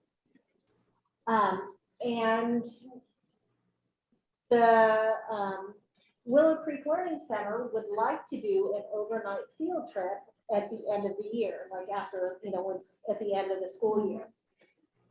But with COVID being, a factor, they thought that they would go ahead and bring this proposal to you now, because they, didn't want to do all the arranging of everything and get it all set up if this isn't something that you guys would be willing to approve in the future with the whole COVID situation. So they created this proposal, and essentially they would like to take their the eighth grade students that attend the Willow Creek Learning Center on a camping trip to Lake Siskiyou. I think that's where. I think that's what I saw, yeah. Or Shasta Lake. Oh, Shasta Lake. Oh, okay. Shasta. Okay, I had it in my head. It's Lake Siskiyou. Anyway, they want to go to Shasta Lake, which of course is out of county, and it would also be overnight. And the thought was that they would rent a house for the purpose of having a bathroom and a kitchen, but the kids would actually all sleep outside, because you guys know the mask mandate is continuing for students. And so assuming that it's still happening in May, or whenever they propose to go to this, sleeping inside with other students really wouldn't be allowed with masks on, or it'd be very difficult to do. So the proposal is to sleep outside so that they could be maskless, but just have the house for cooking and all of that.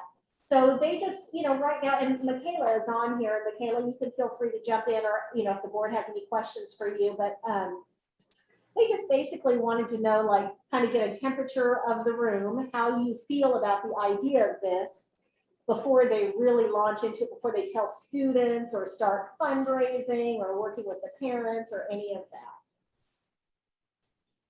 that. Because we feel like we could do this safely, and we wanted to bring it to you early because we know that your job is to make sure that, everybody is safe and we're following, appropriate guidelines. This is really important to us, so we wanted to start early. There are special circumstances that you may or may not want to know about. I wrote a little bit about it, but you know, we felt like if you could tell us what we need to do to make this happen, we're willing to do all of those things. It's a very small group, but it is our biggest graduating class we've had in a very long time. And I've been their teacher for 9 years, and it's my last year, and we're all real sentimental about it. And COVID is, you know, been very disruptive, but it's short in compared to our time together. And we really wanted to be able to do something special. And we thought being outside and being able to kayak on the lake might be something that we could possibly get approved. So we wanted to put that to you guys early. Thank you. Any thoughts, Melissa? I think that it's really special. And I appreciate that you guys are actually trying to keep it to the minimum of it being just those that would be in a classroom together already. So I feel like it wouldn't be any less safe than that, as you guys have, you know, are upholding the same safety protocol that you would in the classroom. So Thank you. Thank you. Which one? Well, I commend you for wanting to take this on in the middle or the end of COVID. COVID has disrupted so many outside activities for our kids. And I would definitely support you moving forward. Thank you. Thank you, Rosemary. Amy? It looks like fun. Thank Yeah. Why not? I'll just give one quick reminder. Michaela, I know you already know this. You guys have done plenty of field trips, but you know, for kayaking, you need a lifeguard. Yes. Any water activity, you're gonna have a lifeguard there. Okay. Thank you. No, I think it's, you know, all the background that you gave us. You know, I can see why it's come to this and want to do something special. As long as all the protocols are followed, have at it. You know, I think it's wonderful. So. Oh, we're so appreciative. The kids will be really happy. Thank you. And maybe we can keep our fingers crossed and. Yeah. Yeah, COVID's gonna be gone then, right? Yeah, right. That chance of that. One Anyway. thing I would like to ask is for our June meeting, if you could send us a recap or a picture or two of everybody having a good time. Absolutely. We would love to do that. Thank you. Thanks, Michaela. Yeah, thanks, Michaela. Thanks for your time. We appreciate it. No problem. We'll move on to the reports. 6.1, student enrollment and attendance. You can see the numbers as they were presented in our packet. Any comment? 6.2, the financial report. Again, you can see all the numbers. Just so you know, since you're working your financials is usually the month before, get our budget. And you can see that in there, it's all for January. Okay, moving on to 6.3, the director's report, a WASC update. And Sherry, would you mind, just like A3g, give a brief explanation of what WASC is for our new member? Absolutely. And actually, before you guys start, I have to say goodbye. So I just want to let you know, so I'm not walking out on your report, Sherry. Bye, Melissa. Thank Bye. you. Bye. Okay. Thank you, guys. See you next time. Thank you. So, WASC WASC is the Western Accreditation of Schools and Colleges. They are the organization that accredits schools, normally high schools, but if you're a K-12 like we are, then it's the whole school. And similar to like what I was saying about A3g earlier, WASC is having a WASC accreditation tells anybody in the world and the outside, you know, of our school that our students have met minimum requirements. Our school is doing things that we're supposed to be doing. And so if a school isn't accredited, your graduates cannot go to state universities. So basically what happens is you do what's called a self-study. And in the process of the self-study, you gather all kinds of data. You get feedback from all the staff members. You look at all the things like your test scores, your graduation rate, all the data that you can gather, and you review all of that. And you review all of the things that you've been working on. And through that process, you do an analysis of all of that, and you come up with areas that are areas of need for you, or like critical areas of improvement. What are the things, based on looking at all of this feedback and all of this data, what do we need to be doing better? So you come up with that, the list of things that you feel like, you look at your strengths too, sorry, not to just dwell on the negative. You look at all the positives, the things you're doing well, and you look at the things that you need to improve in, and you come up with a plan for what you feel like, you know, things you need to improve on. You come up with a plan for how you're going to attack that. And then the WASC accreditation people send a team, a visiting committee to your school. First, you send them your self-study. You write a document summarizing all of this process, and you send them the document, and they review it, and then they come to your school and they visit all of your facilities. They talk to students, they talk to parents, they talk to staff, they look around, and they basically are looking to confirm the things you said. You have to show evidence of these things you said as well. And they look for things to support what you said your strengths were and things to support what you said your needs were. And if they see any other needs in addition to what you came up with yourself, they add those too. And they, based on all of that, they review your action plan and decide if they think, yeah, we agree with that. Or we also think you have another need, put this other need on your action plan and come up with a plan for it. And then they may or may not issue you accreditation based on it. And an accreditation can last as long as 6 years. It's kind of a 6-year cycle. Often you get a 6-year accreditation with a mid-year review. So they'll come back again in year 3 just to see what your progress has been so far on your plan. But you just do the full self-study every 6 years. So this year for both Humboldt and Siskiyou was the time to do our full 6-year self-study. And so we've been working on it since last year. And both WASC documents, Humboldt and Siskiyou, were uploaded to the portals last week and the week before. Siskiyou was the week before, Humboldt was last week. So our documents where we summarize our whole self-study is in WASC hands now. And then visiting committees will do their part next. And because of COVID, the WASC visiting committees right now are doing virtual. So they are not coming here. Instead, what happens is we're doing lots of Zooming with them.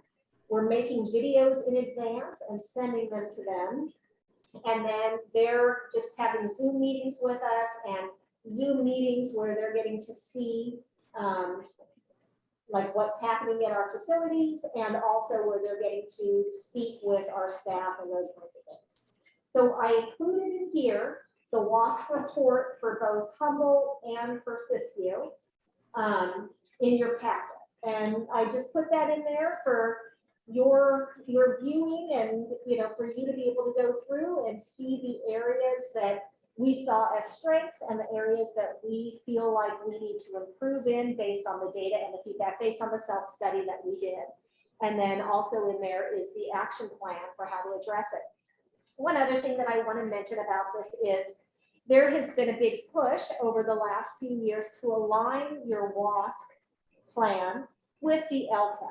Because you guys know the LCAP is already kind of like a mini self-study that you do every year. We do the same process, this cycle of inquiry where we're looking at our data and deciding what we need to do about it. What are our areas of weakness and what actions are we going to take? And so we, in the process, we looked to our LCAP to help guide us as well in creating this action plan. They are in alignment. I don't know if you have any other questions. Those dates of the visiting committees, like SISU, they come March 14th through the 16th. And then in Humboldt, it's the following week. I don't know, do you have any questions? It was just really informational for you, so you know that this process is, where we are in this process. Some of you have been through it already with us before from the last time. Who are the team members? That are coming or that are on the visiting committee? Yeah. So for Humboldt, the chair is a woman named Jordan Knight. And you guys actually probably met her last time because she was on the committee for the SISU one. But this time she's our Humboldt chair. Okay. And then another person on the committee who has never done WASC before, but he works for a charter called Horizons. And he's a counselor, a school counselor. On the SISU side, our chair is a woman named, I'm not going to be able to say her last name correctly. It's Elizabeth. Liz Oberreiter. Oberreiter is her last name. Elizabeth Oberreiter. She goes by Liz. And she actually works at WASC. She is like a. She's like the director. Yeah, she's a director or like a vice president or something like that at WASC. And she has been super helpful and really nice. We've been working with her quite a bit, but she's going to be the chair for SISU. Okay. So that's it. Any comments? We have a staff meeting tomorrow, just so you know, on the Humboldt side to go over this report. Well, not really go over the report because all the staff helped write it, but to talk about like the visiting committee and the process and the schedule and all of that. Oh, and I would be like the worst person ever if I didn't say thank you to Kirk Miller, who was the WASC coordinator for SISU, and Mary Havens, who was the WASC coordinator for Humboldt, because they both worked their butts off. Worked every weekend. Like I'm going to make this up, Kirk. I don't know if this is true or not. I would say Kirk has worked every weekend in the last, I'm going to say, what, 3 months, maybe? Like for real. Yeah. Since Thanksgiving. Thanksgiving, okay. They have worked non-stop to get these documents done. And I have to say, I am so proud of this process and these documents. This, and I told this to Kirk already, I feel like it is the best WASC process I've ever been through in terms of it being the most meaningful and the most relevant. And I don't know, we got so much out of it. It really, like some of the things that we went into it thinking, like the data said something different, or some of the things that we hadn't even ever thought of, then we look at like, we saw trends that we had not seen. Had we not gone through this process, we wouldn't have realized it. So this has been a really good, as crazy as it was to go through WASC right now with everything else, it was a really good process. So hopefully the visiting committee agrees and sees, that it's not just a lot of fluff. It is truly what our findings were. So that's nice. Thank you, Kirk and Mary. And Mary, yes. It's like the coordination of, pointing out the LCAP, there's just all these things dovetail together. And results and so on. So yeah, I can, some massive undertaking over and beyond normal day-to-day school stuff. Yeah, So, absolutely. I get it. So Okay, any other That's it. things? There, Director? I still have a whole nother section that I'm afraid it's gonna take as long as the rest of this meeting that we haven't gotten to yet. So I'm not gonna say any more for my report. Okay, 6-4, the Northern United Humboldt School report. You can see what's in the packet. Is there anything to be added to? Yeah, the very first thing in there that the person who won this, our student who won Oh, yeah, our yeah, yeah. poetry off, then went to the county one on Saturday and won first place. Oh, So our student right. won the poetry out loud, and it was, I think I forwarded you guys Yeah, the I haven't had a article chance today. Yeah. to. Unfortunately, open the it. article, they got a name wrong. Oh, Kathy Shermer student, yeah. okay. Rosemary, were you a judge? No, Rebecca asked me to be, but I was out of town. Well, not Okay. out of town. I was in Fortuna all day. Yeah, okay. Sometimes I feel like that. Okay, great. It's just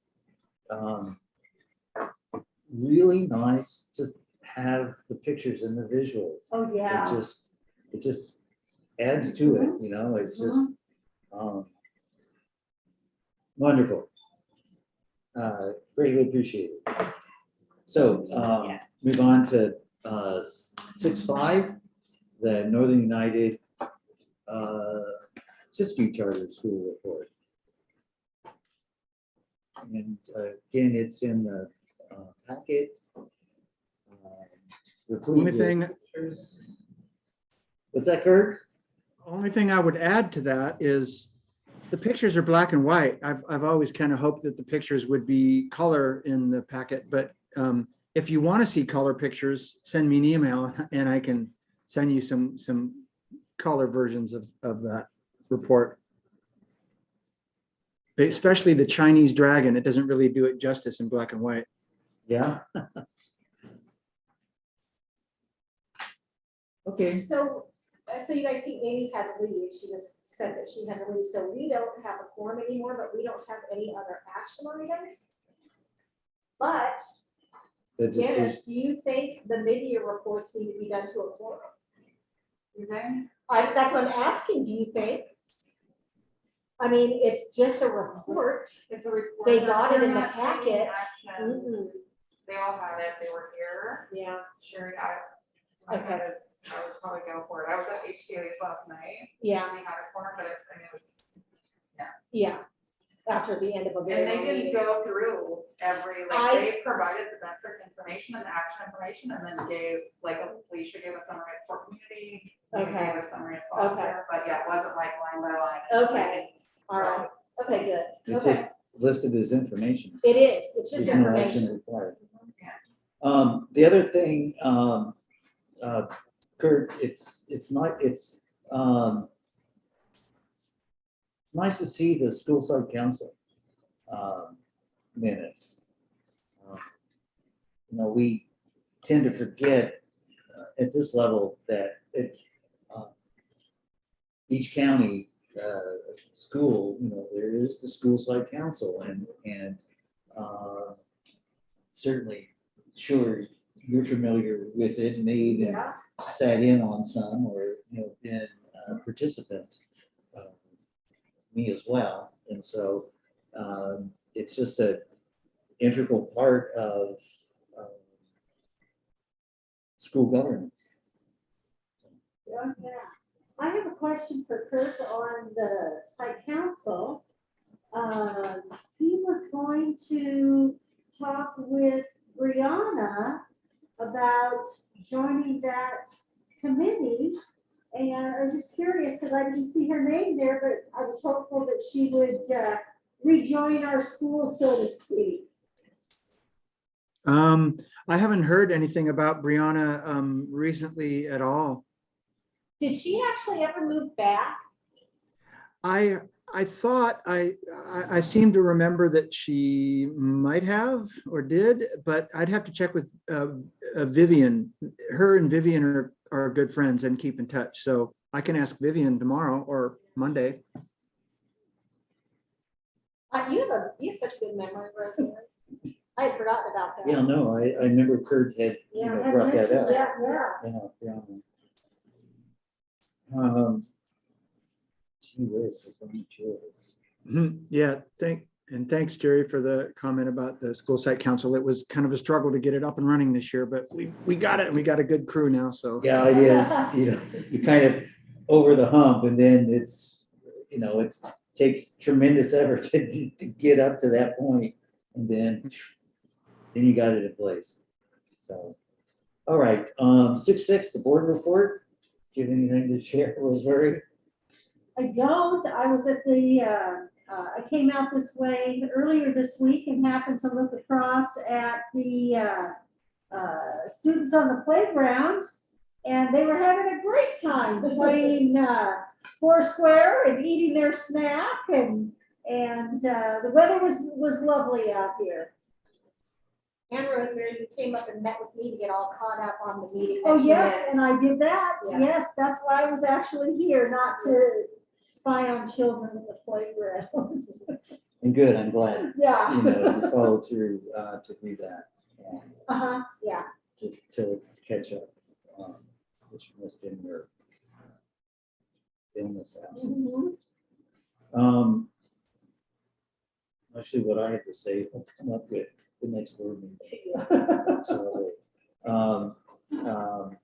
So,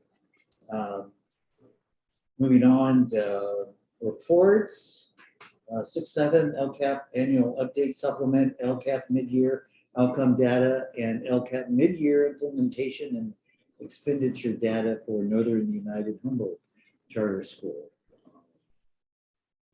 Okay, Jerry? guys, are you guys ready for this? I will try to be brief, but you know, I want to make sure that you have all the information or understand what this is all about.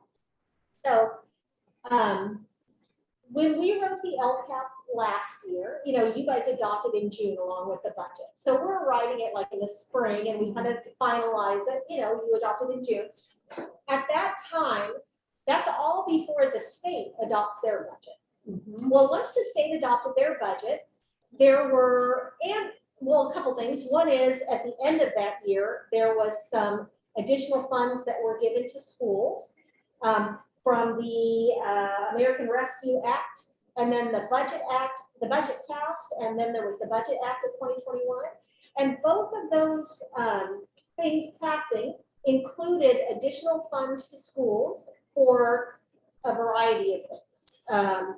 Universal TK, kitchen infrastructure, that A3g grant, COVID funds, like lots of different additional funds. Well, because those additional funds, you know, really, we weren't aware of them or whatever until pretty late, they weren't included in the LCAP.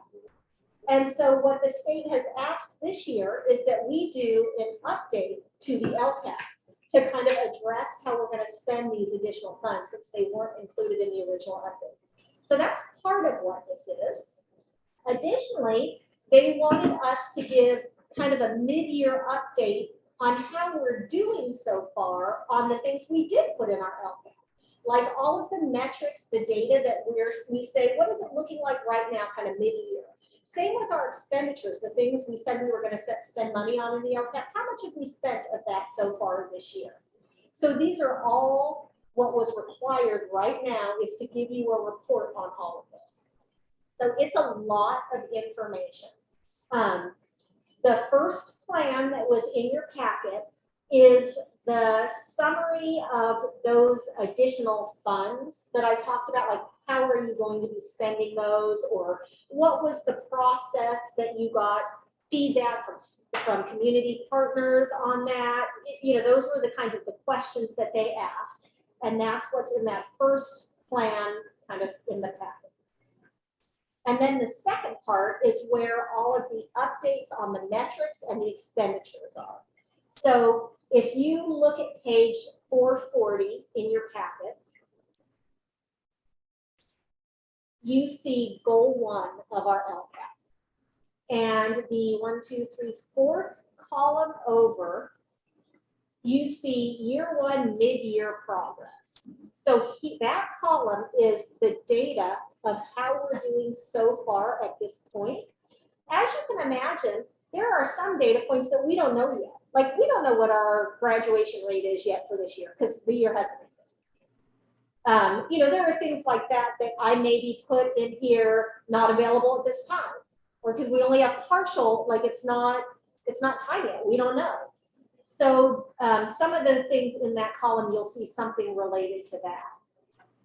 And then when you go a little further down, when you get to page 445, the very last column, mid-year report, is the financial piece of what we've spent so far. And I'm saying so far, and they're calling it mid-year, but we were given guidance for the financial part to use the first interim budget. And so that's actually as of the end of first interim, how we were doing after first interim. And then what we did for the metrics was we used the end of our semester, January 28th. So those are kind of the 2 dates in time for the metric and the money part. So as you go through this document, you can see what it looks like so far for our data and what it looks like so far for our expenditure for our goal 1 and our goal 2 in our. I think that's it. I think that's good. Unless, you know, you have any questions in here that you want to ask about. Well, no, it's, you know, if you look at the charts, it's, you know, you have to see the metrics, see the baseline, and then you see the progress, and, you know, it's the cold hard truth. Yeah. You know, exceeded met, nearly met, or not at all. And, you know, we've always known we have work to do, and that's just the nature of the circumstances. Yeah. So. You met, so that's a 3-year goal you have listed, right? And you met it or met or exceeded. You know, some of them, like that's something that came out in WASC for the Humboldt side in particular. When you look at like the increasing A3g eligibility, our increasing in our CAS scores, we are doing really well. It's super exciting. Like that, and we didn't know that because you look at our scores as a snapshot and you think, oh man, those are low. But then you look at our progression and it is really going in the right direction. And so it's been very exciting. That may have been why WASC was so fun this year. We are setting the bar. Thank you, Rosemary. We're setting the bar. Thank you. So, okay, now the same, oh, I'm sorry. Yeah. I'm just So moving on the That's agenda. 6A, LCAP annual update supplement, LCAP mid-year outcome data, and LCAP mid-year implementation and expenditure data for Northern United Systems Right. Charter. So this is the same process. So if you go to page 455, that's the part that talks about how we're going to, or you know, how we sought community partner feedback on some of these new funds, kind of what, you know, how we're going to be spending the money on some of these new funds, how it relates to our LCAP. That's that part of it. And then when you get down to page 461 in the packet, that's when the part starts where that's the LCAP update, where it's the metrics and then the financial expenditures in there. And in SISU, we have 3 goals, goal 1, 2, and 3. And so, you know, you can go through and see how we're doing so far, you know, based on those particular points in time. Well, it's, you know, this is just another example of the different things throughout the year that are worked on. And, you know, it's being portrayed in the WASP goals, LCAP, all this is not done in a vacuum. It's all done in an integral way, and, it shows. So, aggregate them all and disaggregate them and look at specific things. So, yeah, it's a good feeling. So, good job. I know it's a lot of work. So. I'm pre-planned out. I can only imagine. Okay.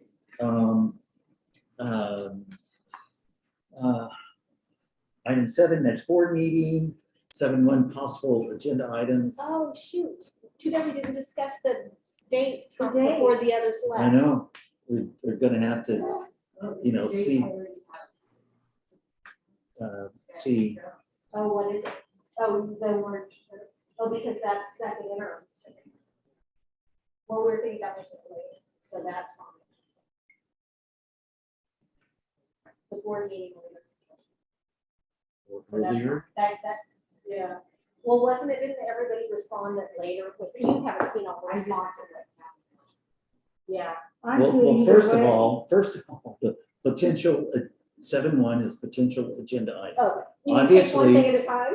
Yes, obviously, the vendor vaccination. Yep.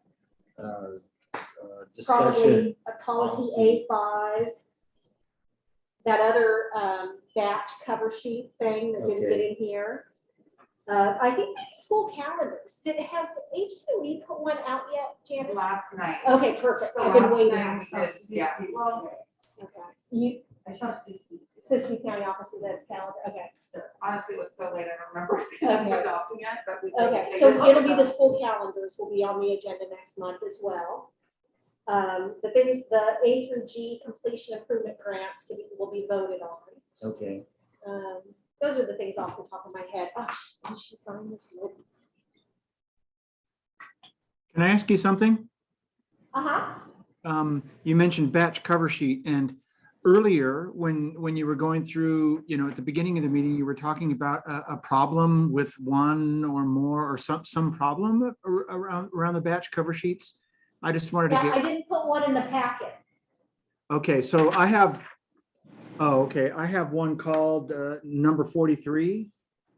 No, that's our district number. It's the batch number's on the right. 0110 is the one Yeah. that got approved. Okay, but then Melissa just left without signing it. I'll just catch up with her later, but all right. Yep, okay. They're kind of par for the course tonight. He looks like a cross between Colonel Sanders. Sanders and ZZ Top. Yeah, well, at this point, Colonel Sanders, because easy is square. Okay, anything else anybody can think of? Tammy, what were you saying about interim report? Just to, I had already had the date for next one set, because I had to put it next week time. So, I just want, if you guys are going to change it, I did a real book calendar. So the 17th is the only time of our options that Bianca said she could make it. Melissa said she could do either. Rosemary said either, and Jerry said either. So to me, it seems like it's the 17th. And you're talking about potential dates for the board meeting? Yes. The 17th, I think, let's see, when is that? When is the WASC visit again? 13th through 16th, is that right? Yeah, it's Yeah, but- not any of yours. It's not a WASC visit. What? For me. Rebecca? It's not a WASC visit, the 17th. Okay. Oh, well, St. it's, Patrick's Day. yeah, right after our WASC visit. But yeah, that's fine. I was just curious. So don't So you have to have second interim adopted by March 15th? what were the Yeah. dates proposed? The 3rd or the 17th, because the 30 before, the Thursday before or after, but second interim is March, we have to have it adopted by And March Bianca says 15th she's out of town on the on 3rd. the 3rd. Right. Right now, it's scheduled for the 10th. What's wrong with the 10th? Jerry couldn't make it. It's all my fault. I talked to Sherry earlier about this issue. I have a problem with my right shoulder. It turns out that there's in the rotator cuff, there's a tear, and I'm in constant pain. The only way to resolve it is to have shoulder surgery. And I can't put it off.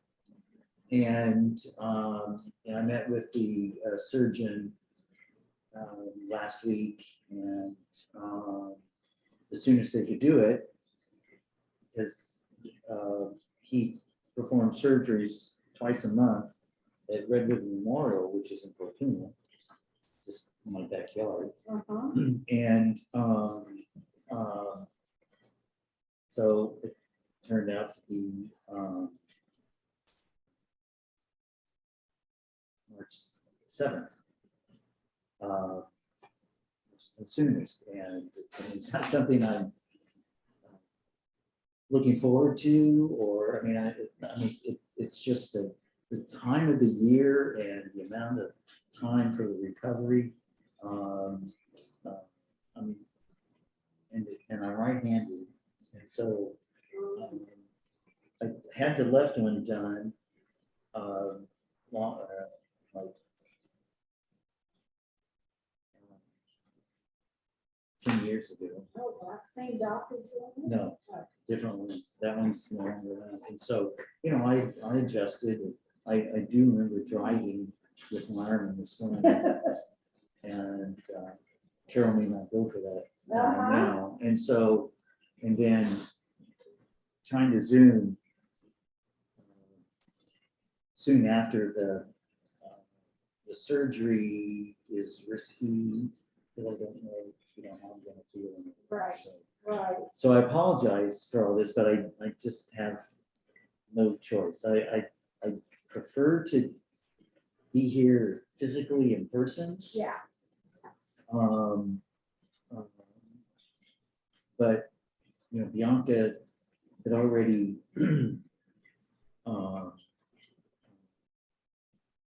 indicated she's gone. She won't be back. I really want to hear her voice for the policy vendor and all that. Although if the third was chosen, I firmly believe she'll send me Right. a print, statement, Yeah. you know, as to how she feels, and she and I most likely will talk. So. Yeah, Amy said the 17th as well. But that's after the 15th, so I didn't even think about that when I put that date out. After the 15th, second interim has to be adopted by the 15th. Oh, right. So Sorry. places are the 10th or the 3rd. If we want to keep it on a Thursday, yeah. That is. Yeah, I was gonna say, what about just moving it to like a Tuesday or something before the 15th? Yeah, so something's still be gone. And that would be closer to Jerry's surgery.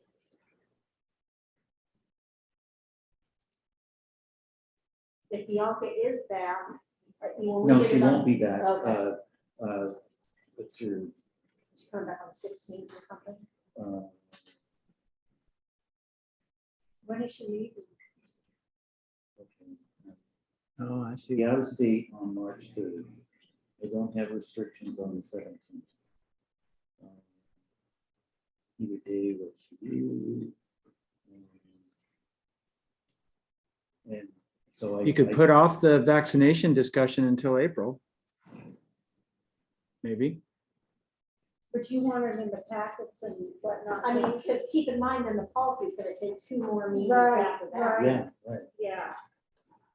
But even if the policy isn't done, once you have that vote, I can make the forms. You know. Hey Kirk, just a heads up, my computer's about to die and it'll mean that the camera on Al stops working. So what did Amy say, reference? The 17th. and. It was the 17th was definitely what, the one that worked for everybody, but that now I'm Now, discovering that's it's too after the late. interim. So I'm gonna have to send out another email to everybody with another date. And like Kirk said, it doesn't really have to be on a Thursday. We've changed the No, it just, day. I think when it's another day, it has to start later for the office work. Remember, that's why we had to start. That's Well, right. yeah, maybe you weren't here for this, but we started at like Mhm. 5:30. Yeah, 5:30. Yeah. So, And the 15th is a Tuesday. So, The other Yeah. option is that Jerry and I talked about was doing it on the 10th as scheduled, but doing it Zoom, because still you can do Zoom meetings if at the beginning the board votes because of this, the governor's state of emergency Right, to do that. right. But you're not so sure how you're gonna Feel on the feel 10th, right. on the 10th. I mean, Yeah. And knowing you would buck it up anyway. that's true. Yeah. So, I mean, you could let Bianca run the meeting, you could be there, let her Yeah. run the meeting, and you could come and go as needed. I'd also thought of that. Yeah, So, and Zooming, does allow me to get up. and move It does. around. I It have to does. be Yeah. stuck sitting, exactly. whereas everybody else doesn't have that Right. flexibility. Right. So Should we just do that? let's just leave it on the 10th. Okay, I'll get that legal language and stuff that allows us to do that and put it on our agenda as required. Okay. And we'll change it on the website to let people know too that it's Zoom. Okay, But so, are we all Zooming no, or just Jerry? Oh, I thought we were all Zoom. oh, Oh, Isn't might as that well, like if you're doing that's that what- that's what resolution. County Office of Ed is still doing. I just went to their board meeting. They're all still Zooming. They just voted there at the beginning. That's what a lot of the schools have continued to do. HCA is doing it in person now, right? So the board is in person, we still have the resolution, they decided again last night to keep it open, that they Yeah. can go Zoom, but, because they have one specific board member that at times when the cases are high, does not feel comfortable, so Yeah. it's an option, but they're there. Right. Other places that they do this, going back and forth, Yeah, but you have to do it at the beginning. You go yeah, through at the it, very and then- beginning of the yeah. meeting, yeah. So it's up to us. oh, well, keep it the 10th and Zoom, Okay. because in that way, And Rosemary, you can come here if you want. I'll be here. so, all right. Okay, all So right, well, that's it. that. And I guess with nothing further, I can adjourn the meeting at 6:33. Right here.